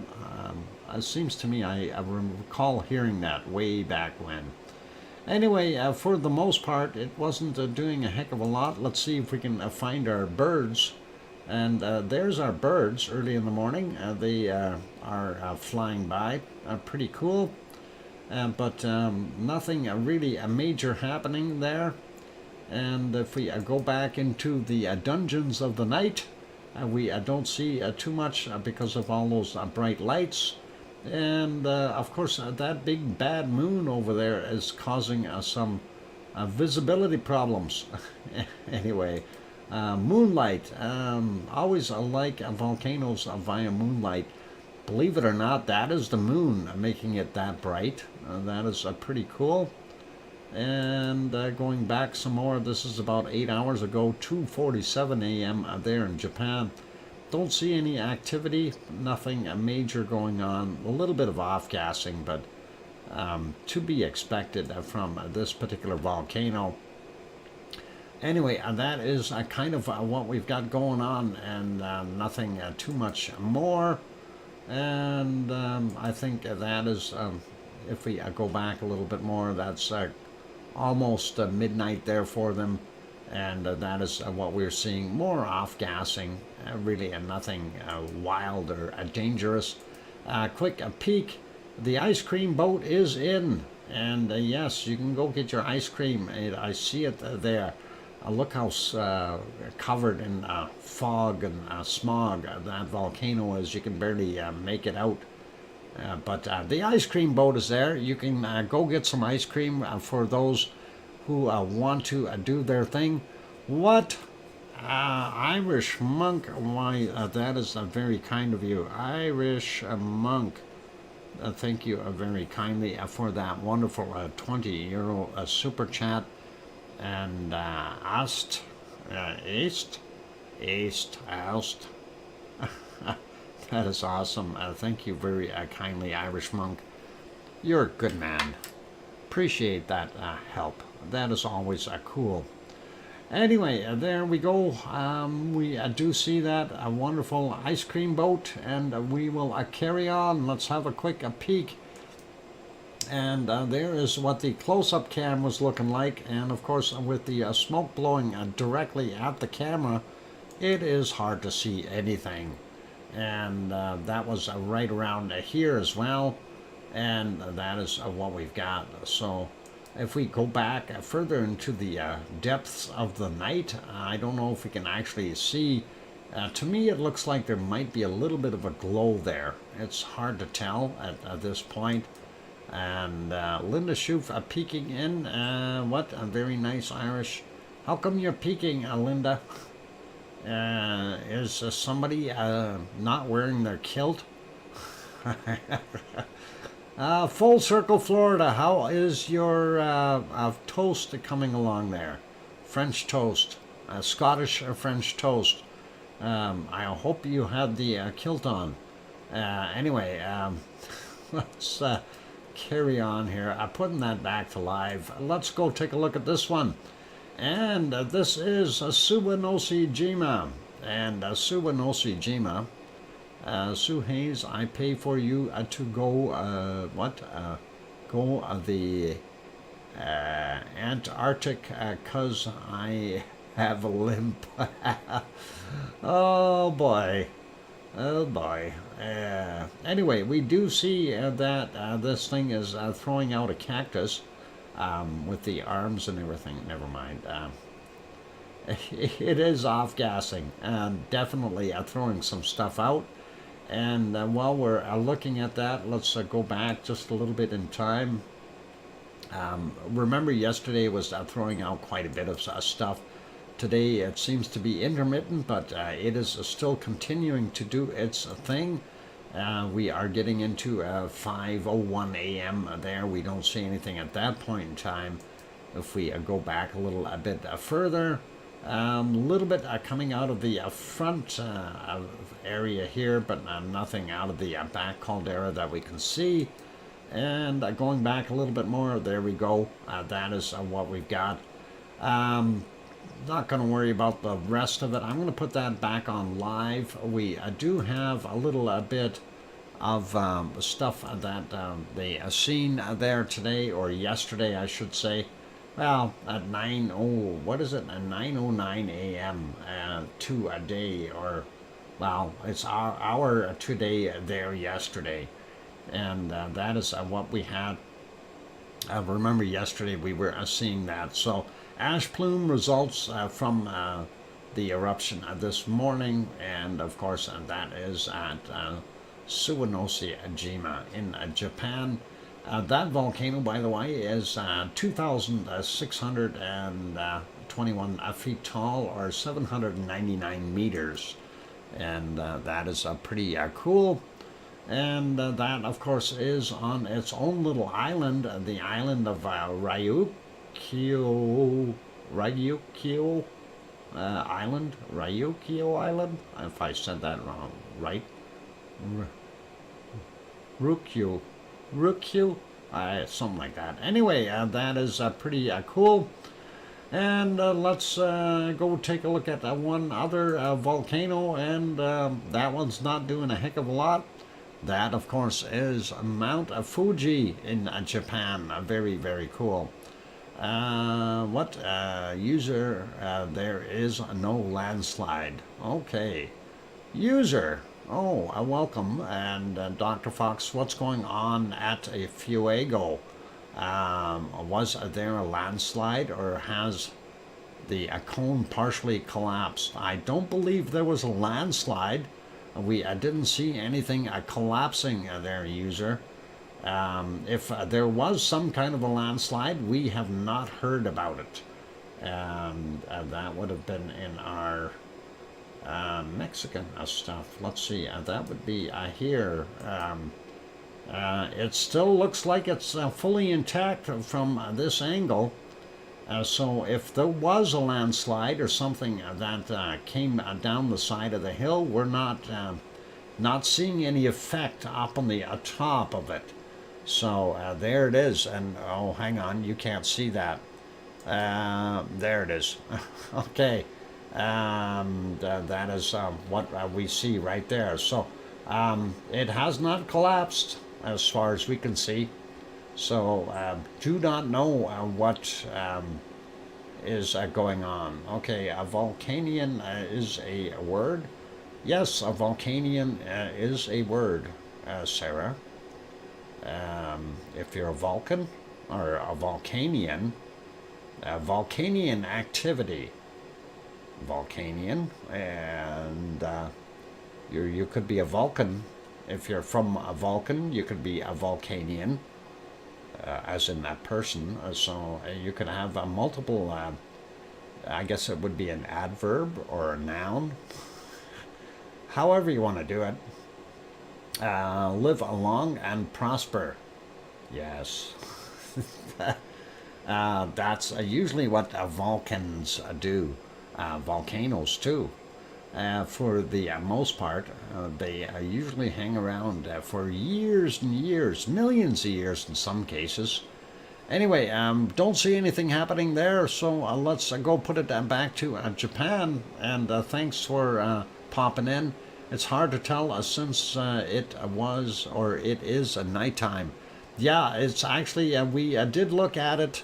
Actually, if we go back there just to show you that I don't know what time of the day that might have happened, but if we go back and we can see during the daytime, we don't see anything that is amiss or odd out of it. And this is from 11:28, and it was buried in clouds since then, and very difficult to see anything else. But where we could see it, we didn't see anything going on. We did see that there was a lot of wind blowing across the top of the caldera, and I wonder if maybe that had blown some of the ash plume down on the other side and caused some confusion, perhaps, or there is in fact something going on. We don't know at this point in time. So I don't know if I don't have any friends down there, so I have no idea what would be the scoop. But anyway, let's go over to our next one. Why is that stuck? That is stuck. That's supposed to be our geyser. It's stuck. Yellowstone National Park. And let's see if we can get that going. Of course.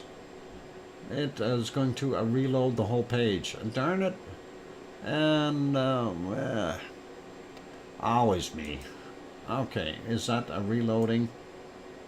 We will get it into place. And we got it right about there. Oh, close enough. That's it. All right, so that's all cool. That is Yellowstone, and nothing more happening with it. And I think Irish Monk gifted another one membership. That is awesome, Irish Monk. And Irish Monk, I didn't see the last one go anywhere, so you may end up getting your monies back on that one. And if this one doesn't go, you might see that as well. Anyway, on that friendly note, it is time for me to take a break, you guys, and I do need it, so please don't go away. We got more stuff happening. Going to put you back on the canned lava, and of course that is from our wonderful volcano there in Iceland, back out from 2021. And all good. Hit the like button if you haven't done so already. My phone apparently is ringing. And it seems to be my landlord. So I gotta go anyway. I'll be back in 5 minutes.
And I am back. Welcome back, everyone. I'm your host, DrFox2000. And, of course, this is a VolcanoX live stream. Thank you for the welcome backs from Sue and Thor and Grenzed. Welcome from the soggy New Zealand. Yep, we seen that. It looks rainy there. And I see you. And Sharon Stewart says, I can hear you, Dr. Fox 2000. And what? I promise to stop flailing my arms. Yep, careful, Irish monk. That could hurt somebody. Anyway, let's carry on with the show. That is all too funny. The phone call was actually kind of funny, too. That was my landlord, Dennis. He phones up, and of course, he says, did you know that they're watching your rabbits in Morocco? So apparently we've got a bunch of kids who have never seen a rabbit, especially white ones, here in Canada. They are watching the live stream in Morocco, which is pretty cool. Watching the bunnies eat, and both bunnies just took off, by the way, but there were two bunnies eating there when he called, so pretty cool, and I like that. That is pretty awesome to see. Anyway, let's carry on with our show. We did everything except for we haven't gone over to Hawaii yet, and then we'll carry on from there. So I just thought it was neat and interesting that our bunnies here are world famous, and they're being watched from all parts of the world. They can have the non-native huge ones, which are here eating my veggies and trees. Oh boy, Grenzen, I didn't know you had bunnies over there. And we have, we have ours. You know, the thing with ours is they like their grasses and things like that. They don't go into people's gardens. Mind you, gardens are starting to be a thing of the past here in Alberta for some reason. More people are buying their groceries at the grocery store. If I had a garden that I could grow veggies in, I would fence it off and put some veggies in myself. So anyway, let's leave our canned lava be, and we will go to Hawaii. And of course, that let's take a look and see what we've got going on there. Bunnies here, but no foxes like Oz has. So we need to bring some foxes over there. Hey, we didn't want to watch this canned lava. Let's look at the other stuff. And let's get rid of this banner here. And there we go. All right, so this one was from yesterday. Something I didn't want to refresh, and I noticed yesterday, last night, I was looking at this, and of course, for those who are familiar with this rock here, this was referred to as Pig Island. Look at the big crack on the side of Pig Island. That is astonishing. That is actually a very, very interesting. Is a Pig Island sinking, or is this area sinking? And let's take a look at today's picture, see if we got a better view of it, and refreshing that now, and we'll see. But that is kind of something really odd that I just happened to notice when I looked there. I'm going, I don't recall seeing that before. Yeah, that is, and for some reason it doesn't want to give us a picture. Why? Is my internet broken again? No, we're still here. Let's go to the next picture. Maybe it will work. 15, that's yesterday's as well. Let's see if we can get that one to refresh. Yep, that one definitely. Oh, hang on, my phone's ringing again. Oh, just give me a sec, guys.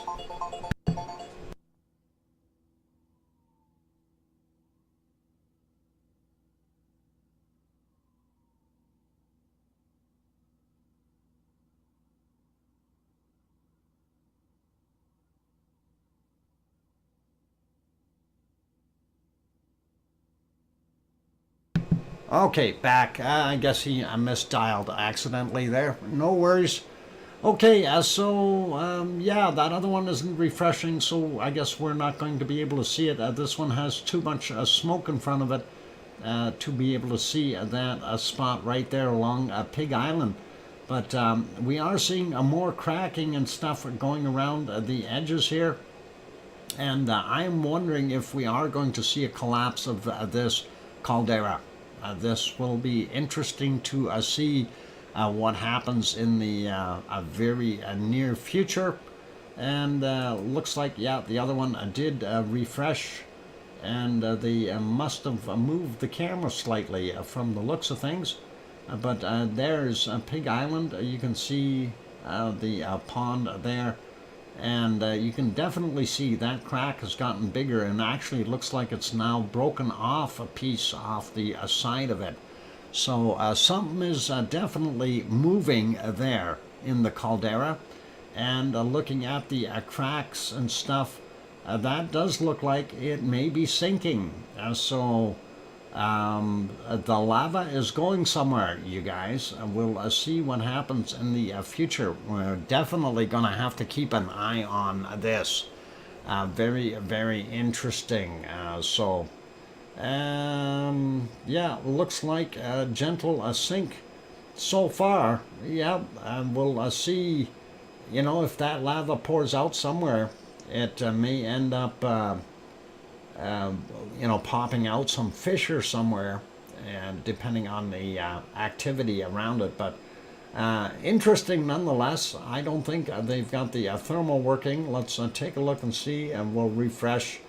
And I don't believe that thermal is, and it doesn't look like it's doing anything. It's trying to refresh, and we don't see it. This is of course from the 30th as when it stopped. And we haven't seen anything since. Let's leave that be, and we'll go to the caldera here for our other one, and that is Mauna Loa up on the big mountain. Going to refresh that one. That's yesterday's picture, and this is today's picture. Doesn't look that much different, and still a lot of snow sitting there. A little less than yesterday maybe, but not by much. That is what we've got going on there. And this one, of course, is the one where they redid all that other stuff. The cameras were moved out. There you can see Saddle Road, and basically untouched by the lava. And the other shots, of course, from here. This is on Mauna Kea, looking over to Mauna Loa. You can see the snow up top there. And looking at this one, another one from Mauna Kea to Mauna Loa. And then we go back down. They show the new one there, the new caldera shot. And of course their thermal is off as well. And this is old. That is old. This is new from today. There's your 4 fissures in a row here. And the path that the lava was taking out of this one. And nothing really too much more to add to it. That is showing again the rift zone from a different angle. And that's it. So we don't have any other updates or anything like that. We're going to put that guy back on here, set it back to where I can find things. And let's go over to earthquakes, and we will see what we've got for quakes happening there in Hawaii. First off, we see a couple of dots. We see one way out in the water. That is odd. 3.0, and that is 69 miles or kilometers south of Leilani Estates. That is very interesting. That is 44 kilometers down. Happened at 10:38. So that is way out there. 44 clicks down. Very interesting. And we don't see anything else on the other islands. There's Oahu, Maui, and of course the big island of Hawaii. A quick peek at what is happening in the Pahala area. These ones are all between 26 and 37 kilometers down typically. This one is 1.9 from 6:10 a.m. This one is 1.7 from yesterday at 23:58. We don't see any other ones out in the water. Let's grab these over here. 2.0, 5:10 a.m. Then he has a friend right beside him, another 2.0, 55 minutes after midnight. Then this one is 1.9, 10:55. And then we got a smaller one, 1.7, and that was 8:22 a.m. And then this guy here, a 3.3, a little more sizable, 3 minutes after midnight, and same depth, normal depth for that area. Another 1.9, 17:18 was the time on it. And then this one here, 2.3 from 15:13, and that is what we've got going on there right now. Now getting over to our Kilauea, and this is makes sense if we have seen some movement as far as things going down. Anyway, a 1.4, 8:35 a.m., 7.8 kilometers below sea level. This one is a 1.9 from 9 a.m., 9.2 kilometers below sea level. This is a 2.5 from 1848, and that is 1.9 kilometers below sea level. And then we've got a 1.7, and that is from 4:59 a.m., 1.8 kilometers below sea level. This one, a 2.5, that's the newer one, 1848, and that's 1 kilometer below sea level. And then we got one more over here, 1.2, and that's what we've got. So interesting to see a little bit of action there. Hopefully it'll rekindle, and we'll see something happening there at Kilauea. Anyway, let's go around on the wonderful ring of fire here and see where the earthquakes are. We do have this one up here in the Aleutian Islands. This is 4.5, 48.7 kilometers down, happened at 4:06 a.m. And that is quite a ways out. And let's see if we slide down. Don't see too many bigger ones here. We do see a 3.0 in Little Lake, California, from 1349, 1.5 kilometers down for that one. And let's peek at this one here, a 4.3 in the Dominican Republic, 9:44 a.m., 114.6 kilometers down for that. We see this one, 5.1 in Chile, 130.5 kilometers down from 1623. Then this one right on top of that other one that we had there at Palma, and that is 4.3 from 8:29 a.m. and that was 107.3 kilometers down. Going for this other one here, 4.0, 12:42 was the time on it. And sliding over, we don't see any more new stuff. New Zealand not showing any new stuff.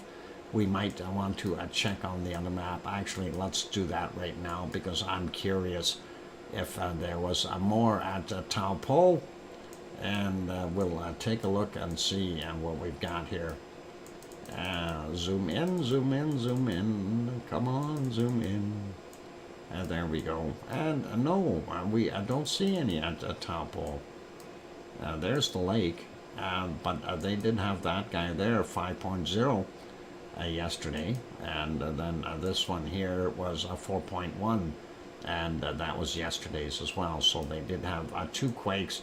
This little guy here was yesterday's as well, 3.1. So really nothing showing up there according to this. We don't see anything out here in Fiji or Tonga, and nothing in Vanuatu. Most of Papua New Guinea is okay, and the Solomon Islands and that. We do have this 5.3. That's part of Indonesia, 5:16 a.m., 25.8 kilometers down. we don't see anything else until we get way over here beside Sumatra 4.6, and that is from yesterday at 2022, 13.7 kilometers down. Then we've got this guy 4.4, and that is 10:03 a.m. and 40 kilometers down for him.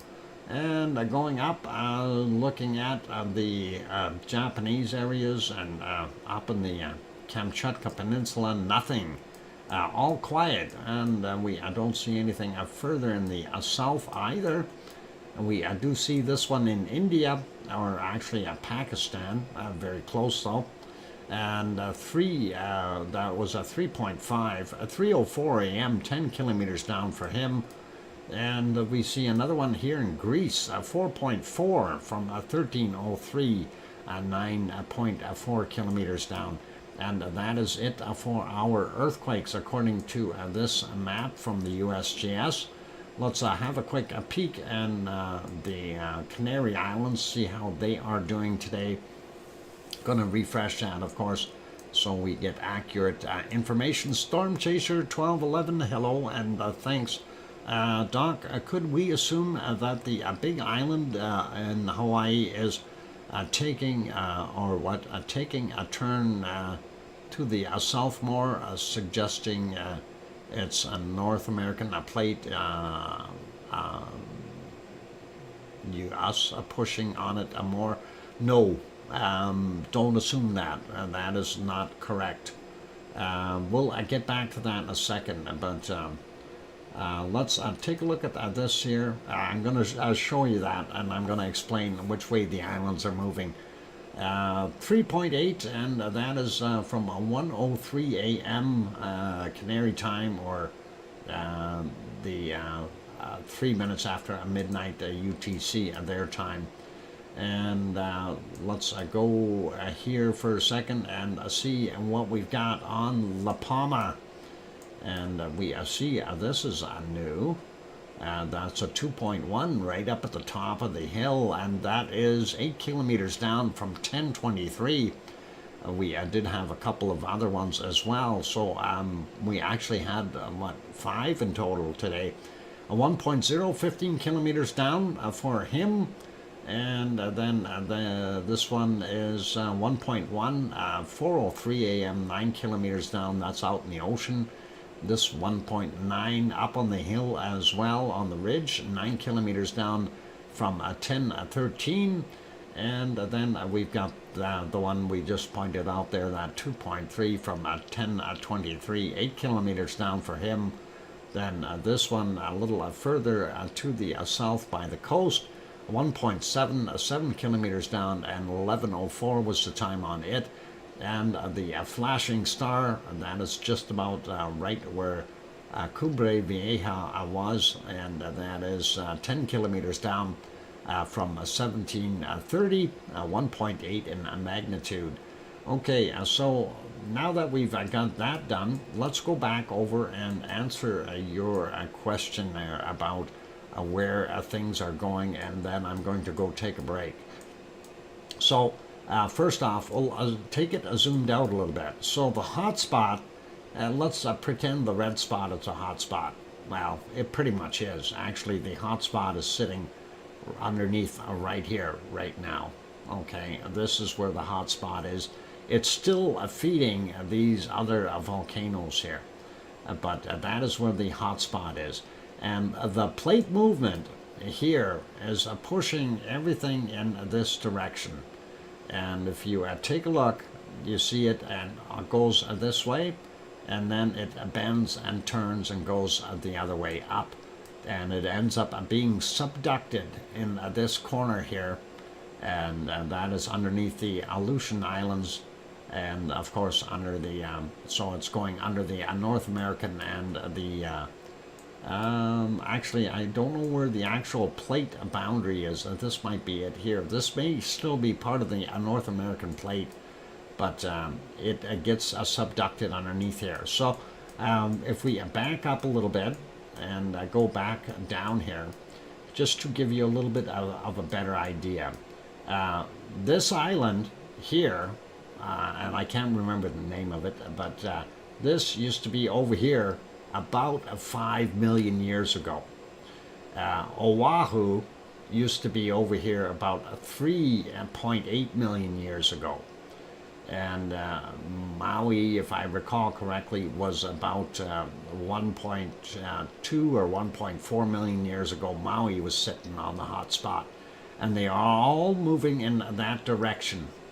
And that is the way it's going to go. So in 5 million years, the big island of Hawaii is going to be sitting over here.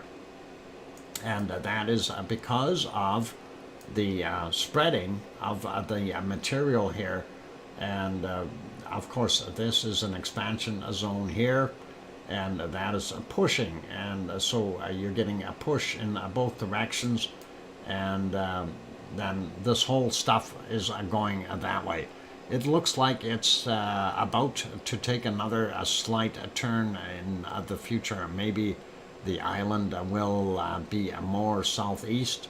Well, no, this is going to push to the northwest. It's not going to go southeast. It can't. There's the stuff here is coming in this direction. So it's not going south at all. It's going to go that way. Once it moves, once the big island of Hawaii is off of that hotspot, you're going to get another hotspot, another island building in here. So that is what's going to happen. Hopefully that makes sense to you. Everything is going in that direction. And that is the way it is there. And it has for millions of years. And it will continue to do that until long after we are gone. And then here at this point it changes. Aloha will probably be Luihi could be the next island. That's yet to be determined because the hotspot is still here. If this really starts erupting, this could become a very, very large island, the big island of Hawaii, as things go on. So we may see kind of a big peninsula on the back end of this. So stick around a couple million years and we'll see what it does. And that is pretty cool. So the plate may move north rather than northwest. Well, it is, no, it's moving northwest is what it's doing. It's because of the expansion here from this stuff. So you got the Azor, no, not Azor. Hang on, it'll come to me. Starts with A though. Anyway, a Cocos plate here, and the what's the name of that plate? Quick, anyone? Nazca plate. That's what it is. A Nazca plate and the Cocos plate. And this ridge here, this is an expansion zone. And that is similar to our mid-Atlantic ridge, where the stuff is pushing this way on this side and this way on this side. So here you're seeing the Cocos plate driving into underneath the North American plate and the microplates in here. So that's kind of what's happening. But this is all heading that direction. And it's kind of funny because when you look at the directions, we know North America is going north, and everybody keeps on putting arrows on and saying, well, the Pacific plate is going south. No, it's not. It's just going north at a slower, northwest at a slower pace. So that's kind of what we've got. Hopefully that is good. Anyway, I'm going to take that break, you guys, and then after the break, that is good for our stuff here. We'll take a look at the weather, of course. We'll do our, we'll skip the volcano map today. That should be all right, but we'll take a look at the weather and the SO2 reports, and we'll get that going. And I'm happy about the SO2. Looks a lot cleaner in North America today. So on that friendly note, please, if you haven't hit that like button yet, please do consider hitting that. would really be awesome. Also, for those who have not subscribed yet, if you're liking the information you're seeing and you feel we've earned it, by all means, go ahead and bump that subscribe button. And don't forget to hit the bell notification. So that would be awesome. And on that friendly note, I'm your host, DrFox2000. Don't go away. We'll put some music on for you, get you back to some canned lava. And I'll be back in about 5 or 6 minutes. My throat really hurts, so I gotta relax a little bit. Don't go away. We'll be back.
And there we go. I've got the microphone back on. Yes, I like that map, Doc. Do you have a link for it? No.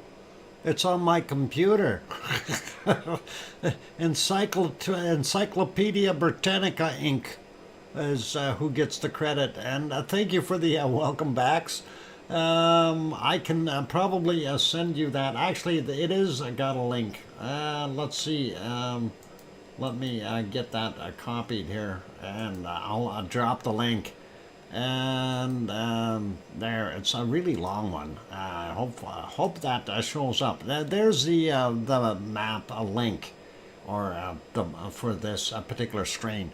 Anyway, I thought I'd bring that one up to try to add some confusion. I mean, ease some confusion. So, anyway, thank you for the welcome backs, and from Sue and Storm Chaser, and I hear you from Sharon Stewart, and all good. Can't click on it. Oh, hang on. That is because it is it's my file. Oh, it's such a long darn name. I'll have to change it into a JPEG and email it to you. Anyone who wants it, just email me, and I will do what I can to send it out to you. Anyway, sorry, that link won't work. That's on my hard drive. I knew I had it saved for a reason. Anyway, while we're looking at it, I wanted to point out a couple of things. One of the things is that Australia is, in a way, is subducting underneath this area here. And let me make sure that we can see that. Oh, that did. Okay, let's move. Well, I can't move it, but let's go back out. There we go. Anyway, Australia in about 50 million years is going to be heading underneath the Pacific and the Eurasian plates. And of course, here you can see on the edge of this plate, there's where your Himalaya mountains are, as the top end of the Indo-Australian plate is subducting underneath the Himalayas. And that's what we've got there. And this is where that other comment comes in that Grenzed made about the basaltic material is going to nosedive down underneath the harder material that we have. Or sorry, the basaltic material is heavier, is going to nosedive down underneath the other plates. And of course, here you can see the Philippine plate. It is going in all kinds of directions. It too is going to be meeting its demise in a few million years. So that is kind of neat. And yeah, I knew the boundary was up here somewhere, Sue, and I wasn't 100% sure exactly where the joint was as far as the way it subducts. But yeah, this is basically getting pushed this way, and then it curves up. And you can see how this is going in this direction, that's going that way. So it's kind of a different motions. And this is actually going west, and actually it's southwest is what they describe it, but you still have your transverse junction here, or along the where you have your San Andreas fault right in here. But it's kind of, yeah, it's a mess the way all these plates are doing their thing. And they're going every which way. It's just like a Scotia plate down here where a Michael volcano is, that where you always see those earthquakes here. That's because it's subducting underneath the Antarctic plate. So very cool to see that. But like I say, anyone who wants this, just email me. I will be happy to send you this particular shot. It's worthwhile having this one, and that is kind of neat. So anyway, yep, pretty cool the way it works, and it is very interesting. And like to kind of point which way is the plate really going. you take a look at the Pacific Plate. We've got movement going to the northwest. You've got movement to the west. You've got movement going to the southeast, or sorry, southwest here. So everything is kind of going in all kinds of different directions. Here it's going almost northeast or north, and that is northwest a little bit. And of course here you have it pushing up against the continent. So really weird. And actually I think this is for the Wanda Fuca plate, which is subducting underneath the North American plate. I remember a Dutch Sense video too. Pretty cool. Anyway, yeah, that is pretty neat stuff to see that. Just wanted to share that with you guys, and that is pretty awesome. And let's get over to our SO2, and we will take a look at that. There it is. And I'm going to do this one really quickly here because we spent a lot of time on the other stuff, and I still got to go out and get myself some more NyQuil. I had a DayQuil and it's gone. Anyway, a GPS lasts about 5 years. Oh, cool. Anyway, looking at what we've got here, we do see a lot more clear blue in the North American continent, which is really nice to see. Since Hawaii is not producing so much SO2 anymore. We do still see quite a bit coming from our Popocatépetl and Mexico City. Again, 22 million people, and a volcano do make that plume, and that is going across the Gulf of Mexico. Seeing what we've got here in our still a little bit of leftovers, I think, there in Ecuador from Reventador doing its thing, and it may be spewing out a little bit more as well. And sliding down, looking at down here, I don't know which direction things are going. We got everything twirling every which way here, so most of it is being confined to Chile right now. We do see the people pollution coming out into the Atlantic, so not too bad. And if we head over to New Zealand, not bad there. White Isle volcano, a little bit coming out of it. And there, the refineries near Melbourne are throwing out some stuff. And the coking plants up here by north of Sydney are still doing their thing. Actually, let me zoom out for a second and get at this again. When we look at Antarctica, we see quite a bit of SO2 all the way around it. Of course, as I explained previously, this is SO2 is basically washed out of the atmosphere using either rain or snow if it's at high enough elevations. And when it comes down as rain, of course, it lands in places like our oceans, and makes the oceans slightly more acidic, but we also see it getting trapped in snow. And when that happens, of course, if it's in Antarctica, it will end up being frozen into that snow, and that snow in the wintertime will stay frosted over and hold everything, and in the summertime, it will actually release it.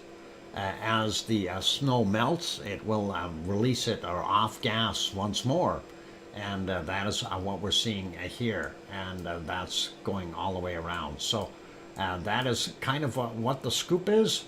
And looking at these areas, Tofua still doing its thing, maybe even a little bit from Hunga Tonga Hunga Ha'apai, but we don't know. And looks like Yasur is doing more of a job than Aoba is doing right now. Aoba calmed down a bunch. Still quite a bit here and in the Papua New Guinea area.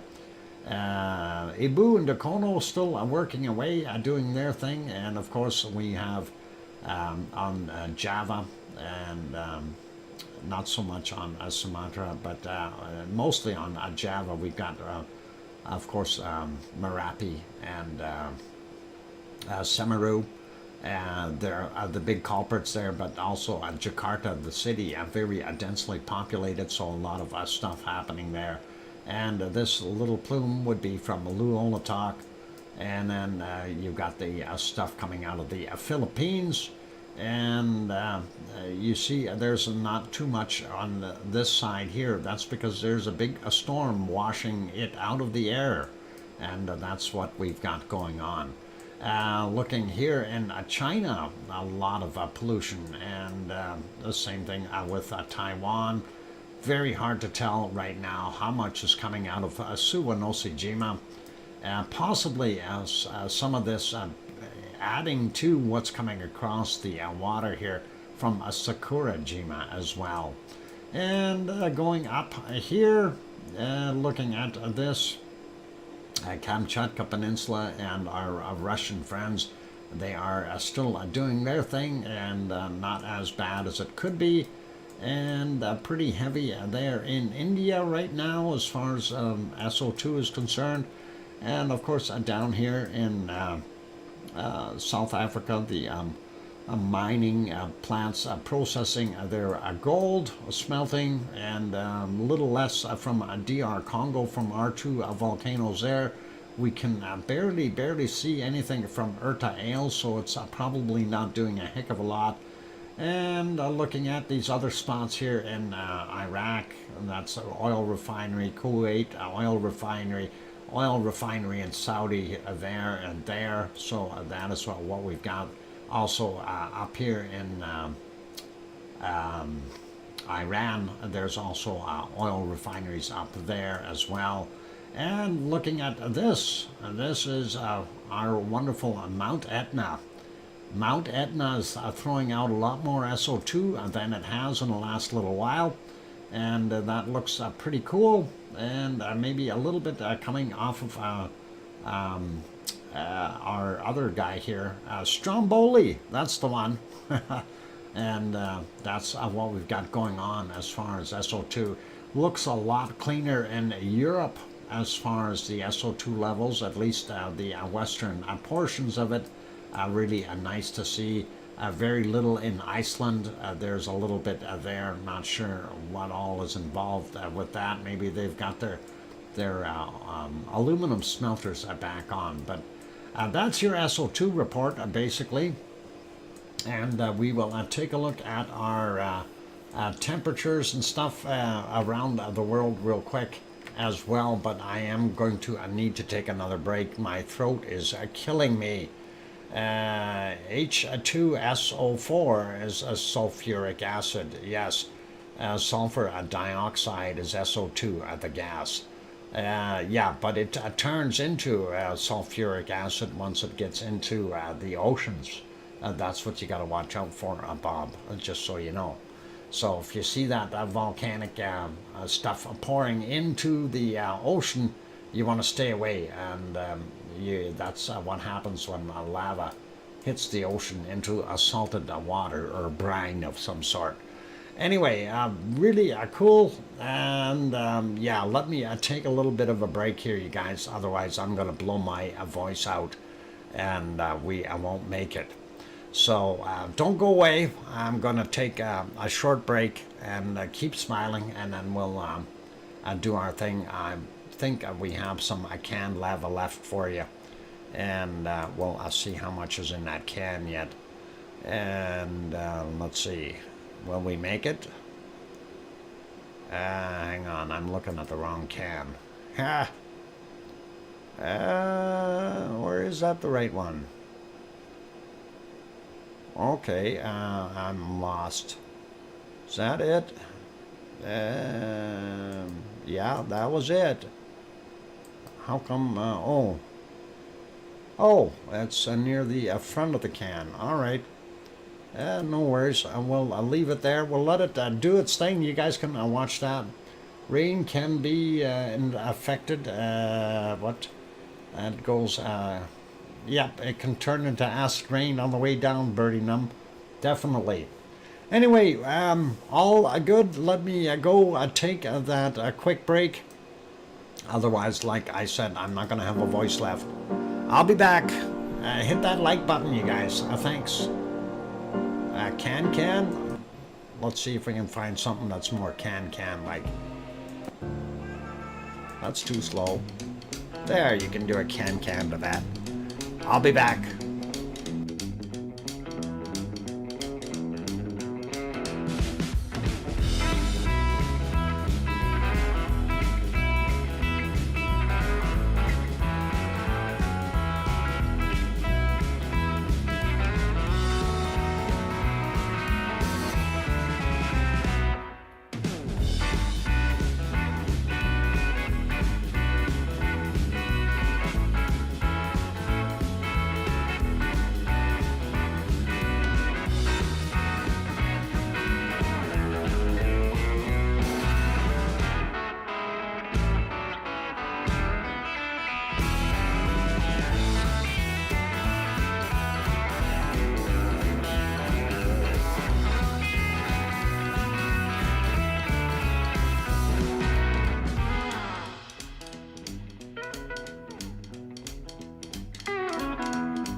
And I've got the microphone back on. Welcome back, everyone. And that is awesome. Thank you, Sue. I emailed you that map real quick.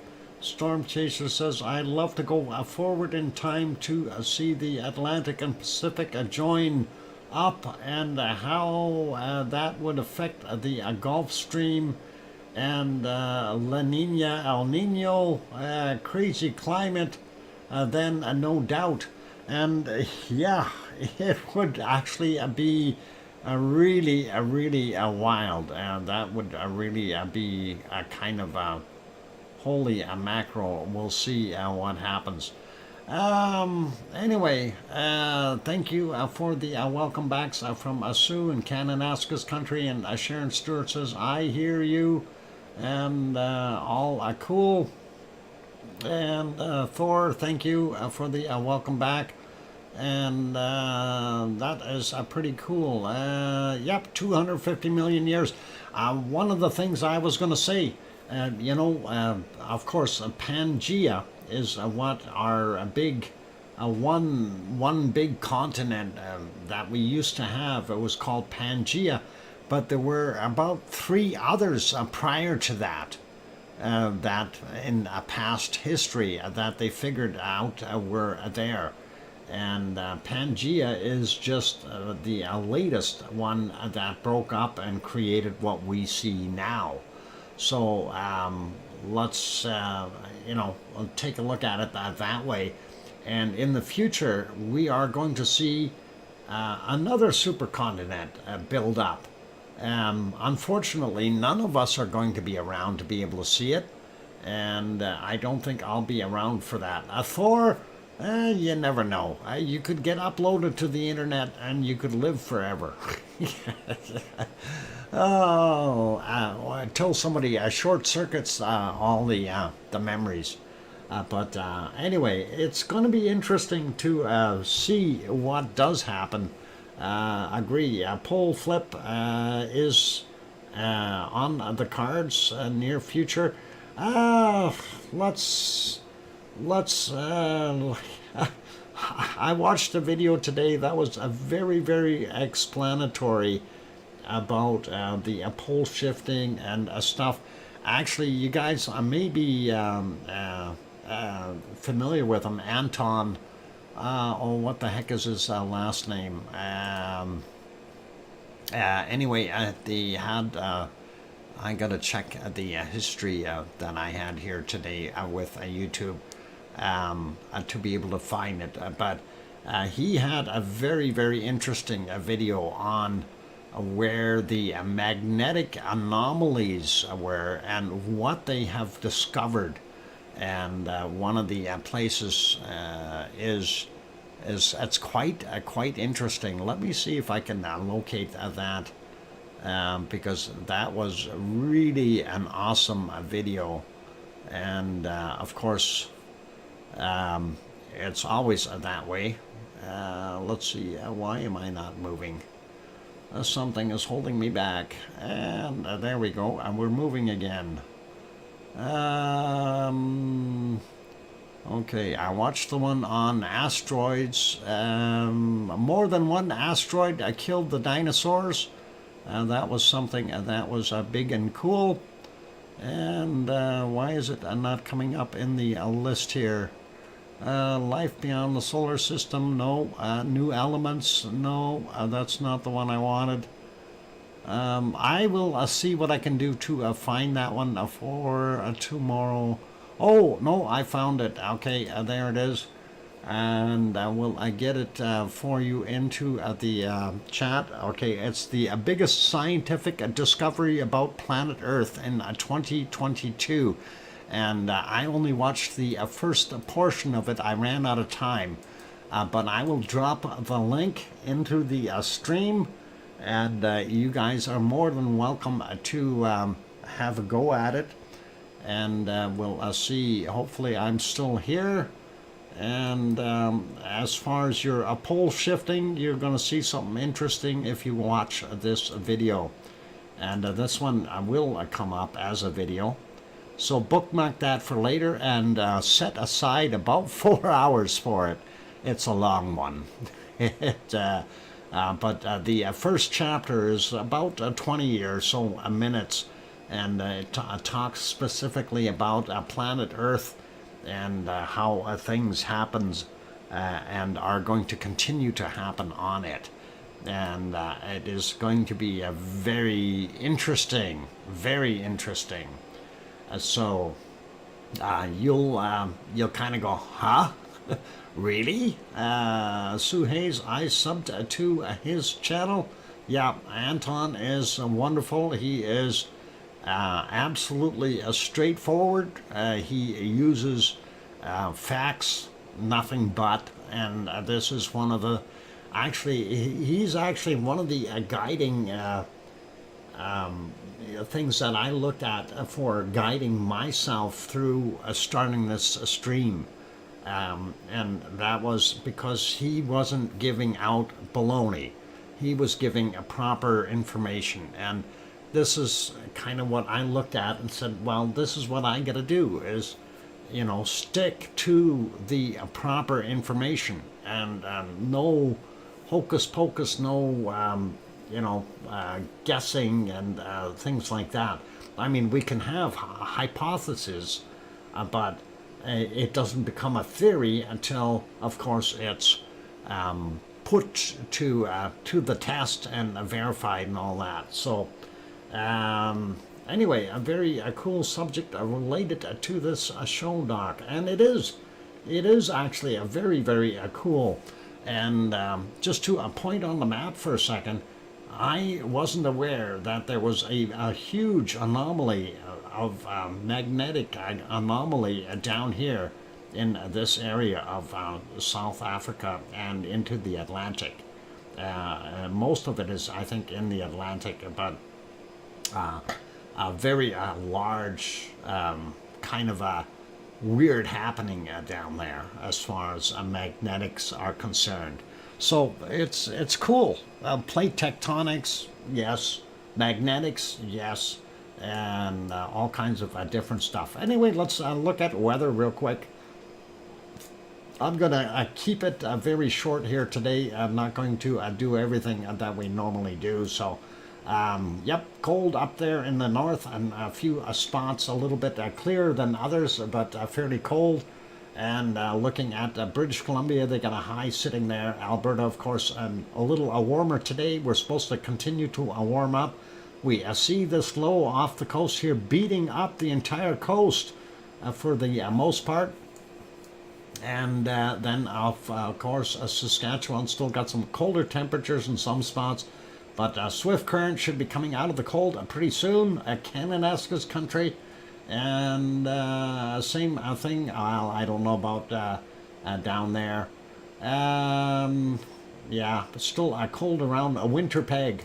It doesn't surprise me. And looking at what we see here, a huge high sitting up above Quebec. And that, of course, keeping everything cold there, and northern Ontario as well.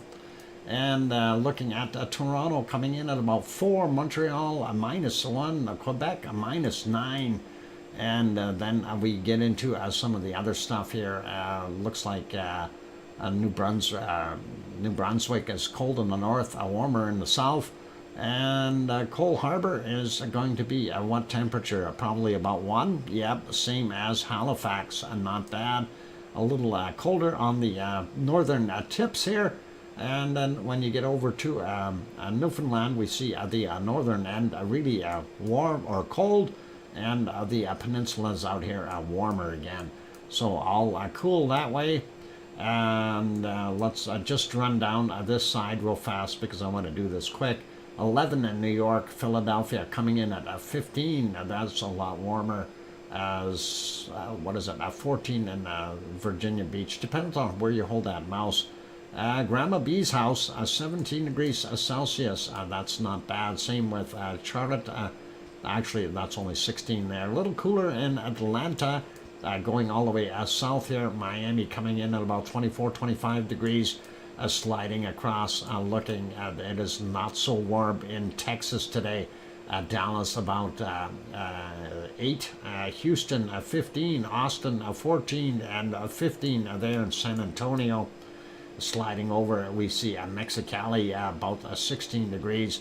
And we do see 13 in Phoenix, and we see 12 there in Tucson.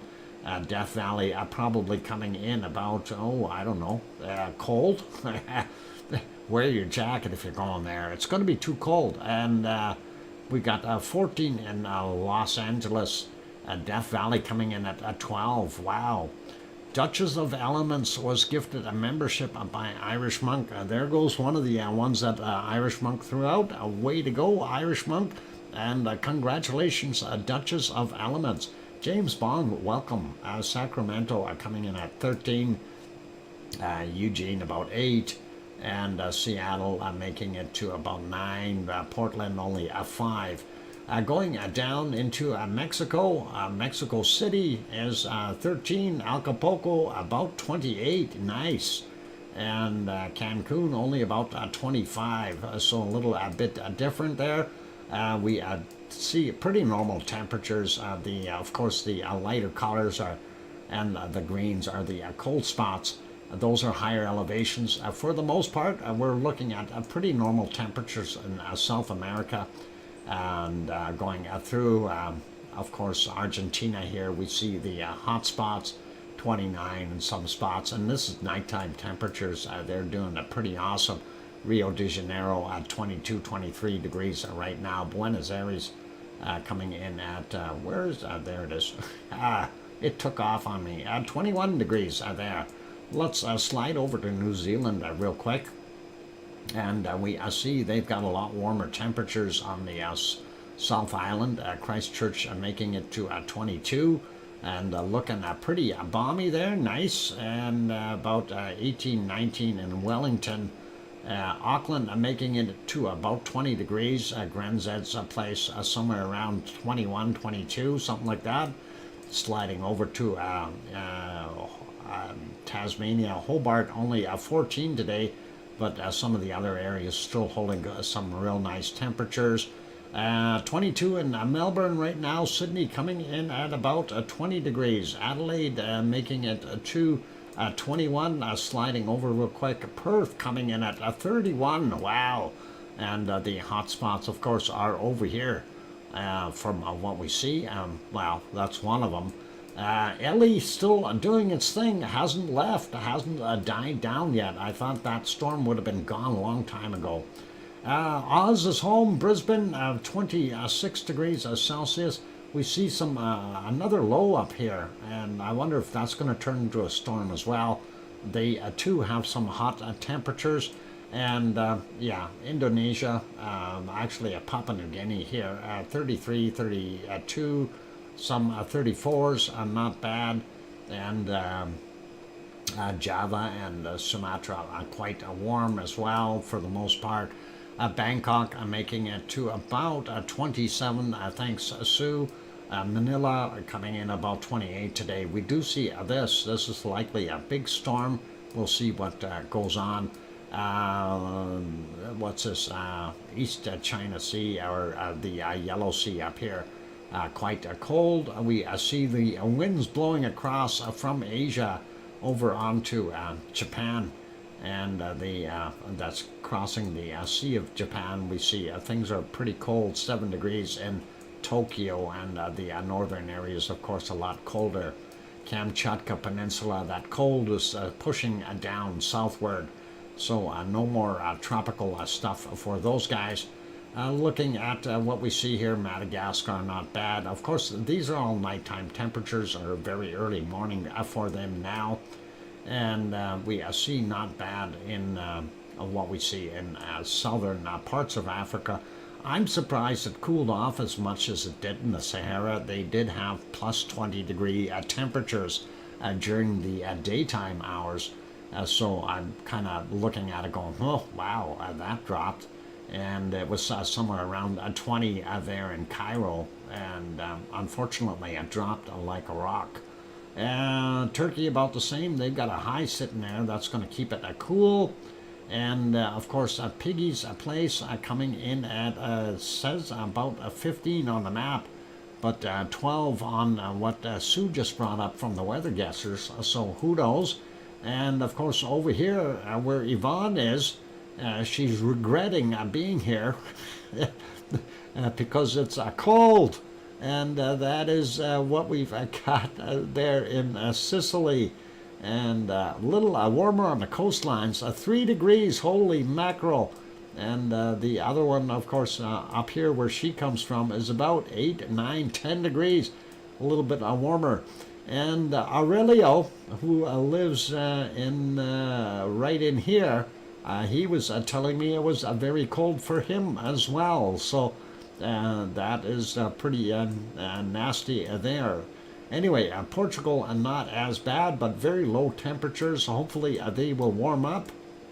And France is actually warmer than Spain, and France is much further north. Mind you, they are getting pelted by rain.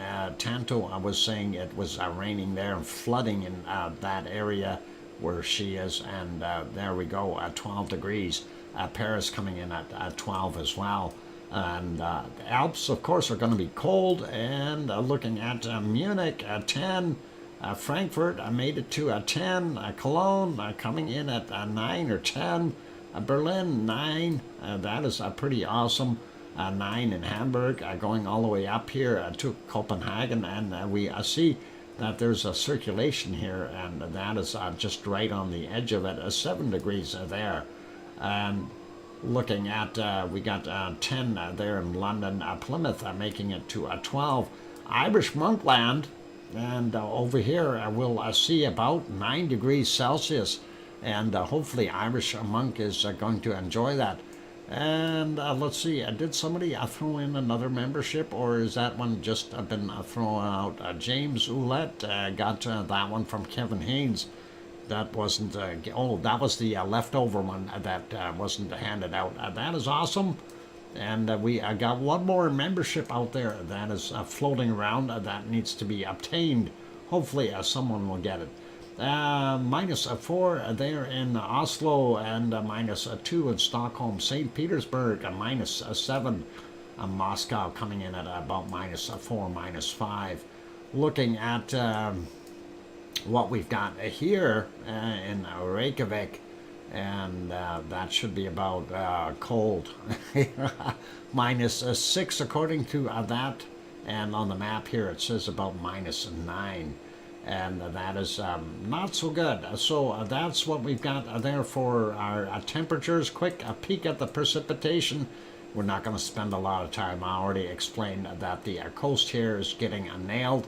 A little area in between north of Vancouver Island to about the Queen Charlotte's not getting anything, but that will change. This is going to progress upward to the north.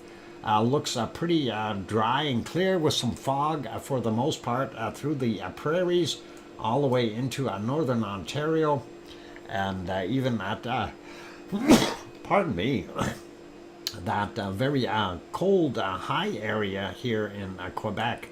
We do see a bunch more lake effect snow happening and stuff like that around the Great Lakes. Hopefully everyone is okay there.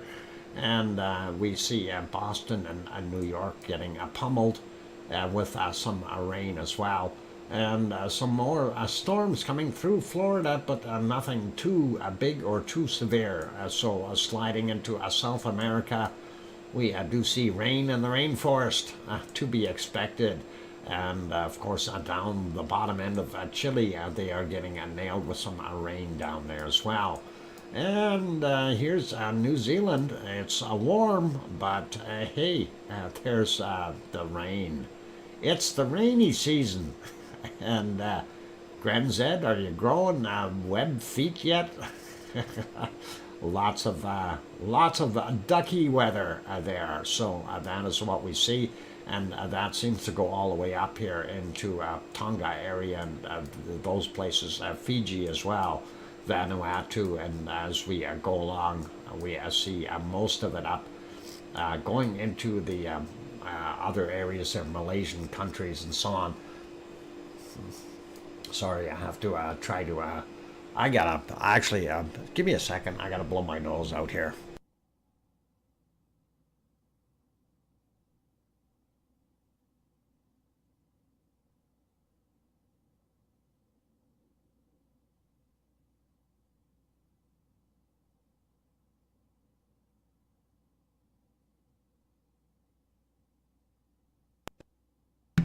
Okay, got the microphone back on. Duckies, I think so. There you go.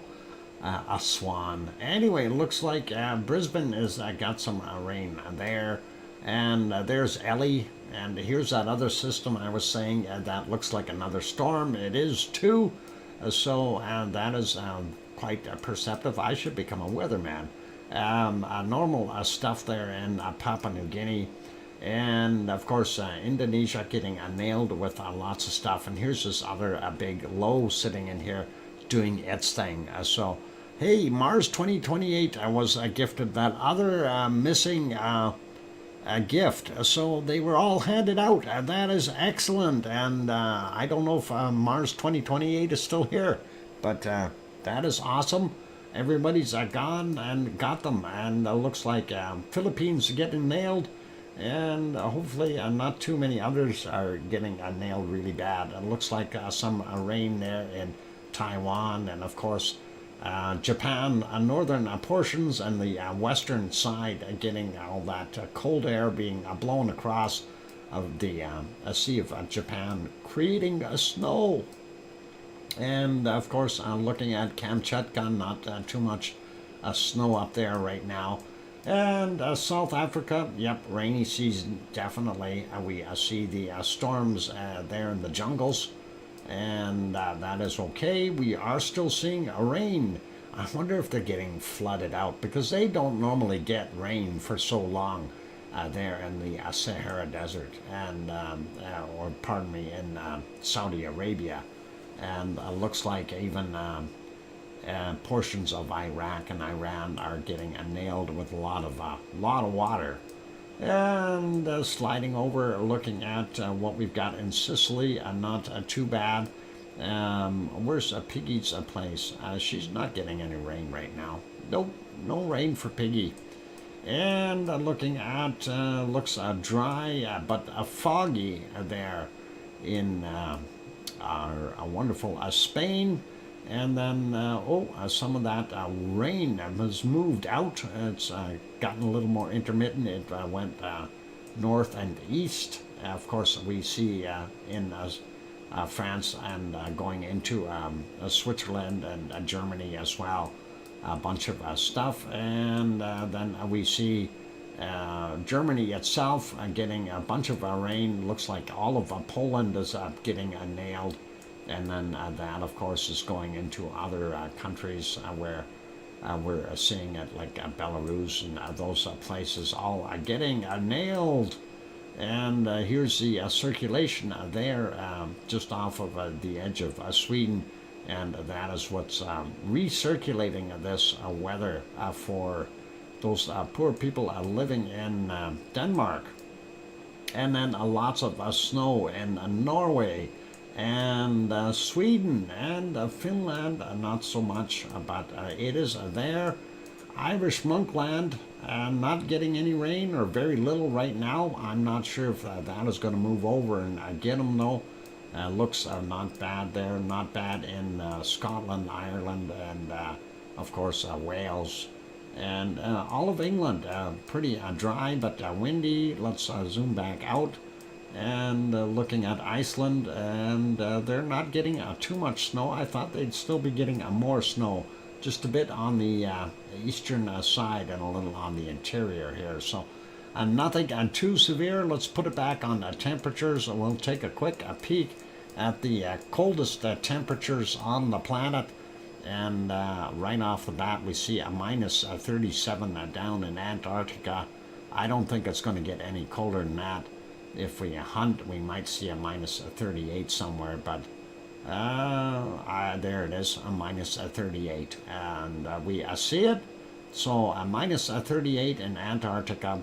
Let's go up to Let's go up to this green area. Oh, hang on, that is not green, that's white. And we'll take a look at Greenland. And yeah, they got a heat wave going on here. A minus 45 already. And what do we got up further north? Looks a little warmer up there. It's always weird when you go north and it's warmer. Minus 45. Let's see, do we have anything else? Minus 44. And just checking here. Minus 44, and getting back into here, minus 45. It starts to warm up, and I'm not sure if we're going to see anything colder than that today. Yesterday we did find some very, very cold temperatures, but minus 45 so far. Let's check down here. Sometimes it gets a little weird in here with the wind currents, and I don't see anything other than that minus 45. Very large area with a minus 45 as well.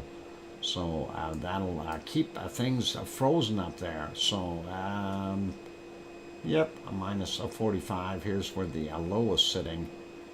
So, yeah, I'm not going to see anything else. I'm going to, whoa, hang on. I just seen a 46 in here. Maybe. Minus 45. Well, I'll leave minus 45 in Greenland. Let's look at the Canadian North, and we will see if we can find something really cold up here. That's a balmy. Hang on, a minus 44 right there, 43. Let's take a look in this area. Minus 48. And well, so far minus 48. We'll see if we can find anything colder anywhere. Minus 48. I don't see anything there. What about over here? We know there's some cold temps here somewhere. 39. That's a balmy, warm stuff. And what about over here? And we don't see anything there either. Nope, nope, nope, nope. So far minus 48 is the cold temperature to try to beat, but that seems to be over in this area. So minus 40. Oh, there's a minus 49. So maybe in here somewhere. Oh, minus 51, I see. And there we go, minus 51. Do we have anything colder than a minus 51? That should be about it there. Yeah, I'm going to leave it at minus 51, I think, is going to be our cold spot for what I see here. There may be something colder, but by the time I find it, it'll be tomorrow. So minus 51 for there. And let's go over to Russia in the deepest Siberia and see what we've got there. And that shouldn't be hard. Minus 46 already over here. 44. Let's see. Going up that river. Up the river without a paddle. And do we see anything colder? Nope. Usually somewhere around here. Minus 50. Okay, and we've got a minus 50 in that area. What about here? No, a little warmer, a little colder. Minus 46, 47. And let's see, we got to find something. There's got to be colder temperatures here somewhere. Minus 50. It's too balmy for them. We're going to have a minus 59 or something. Oh, I see. I'm 47, 48, 49. Maybe in this area here we'll have something a little colder. We'll take a look at some of these spots. Yeah, minus 49 is pretty nice, but I see a minus 50 in here. Don't see it anymore though, so I'm not gonna struggle. And let's zoom out a little bit and see if we find something colder on this side. Minus 46. Don't see anything up there either. What about way up in the north? Minus 47, 48, 51, 52, minus 52, and that is about as cold as I think I'm going to be able to get it. Minus 52 degrees Celsius. So that is what I'm saying. And let's see. Unless there's something else high. Oh, hang on. What's this? Minus 51 right there. I'll zoom in and just do a quick search in the area. See if there's anything colder. Nope, I don't see anything colder. All right, I'm going to say a minus 51 for that area. I'm probably way off. All right, so let's see. What did she get? Okay, Sue said coldest temp found in 38. That's a match. 45. I think that's a match. And Antarctica or Arctic. What? I get a second prize. Sue wins. She found the cold temperatures. Sue, you better get those airdrops going and make sure you put some extra antifreeze in there. That minus 57 is pretty nasty there, wherever you found it, and I have no idea. But looks okay, and we'll leave it as that for today. So excellent stuff. And I come in as number 2. Darn it. Anyway, thank you everyone for being here today, and hopefully you're all good with that. Sue, I did email you that map. I don't know if you said you got it. I hope you did. And Judy M, I got your email, and I tried that number. It didn't work for me either, but have patience. I'm sure that it will go. I do have the receipt in the drawer here, and I confirmed that number. That is exactly what we got. So, and we'll see what happens. Hopefully it'll show up there in a few days. Okay, and anyway, a big thank you to everyone for being here. I scream, you scream, we all scream for ice cream. You bet. And let's say a big thank you to our super chatters.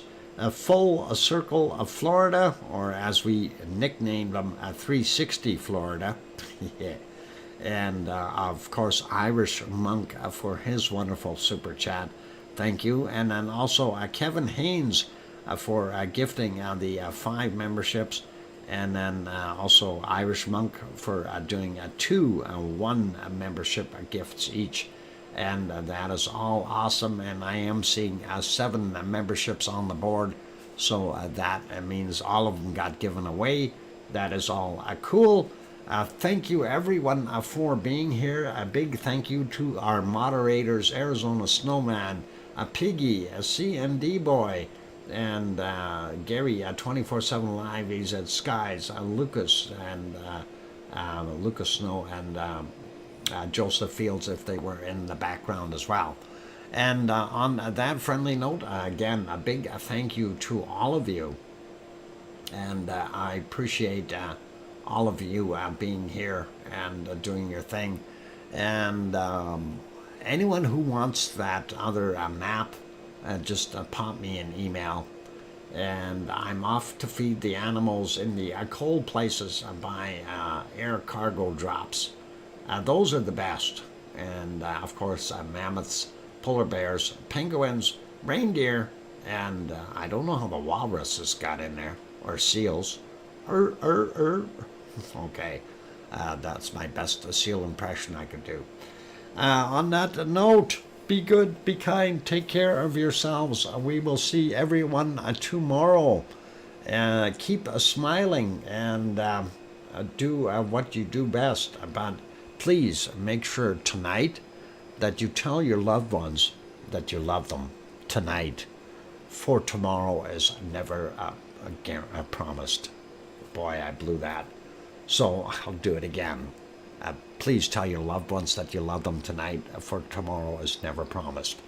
I'm your host, DrFox2000, here in Edmonton, Alberta, Canada, where it's actually about minus 12 degrees Celsius. So stay smiling, and we'll see everyone tomorrow. Good night, and take care, and oink oink. And don't forget to hit the like button if you didn't. I'll be back tomorrow. Good night. Oink oink.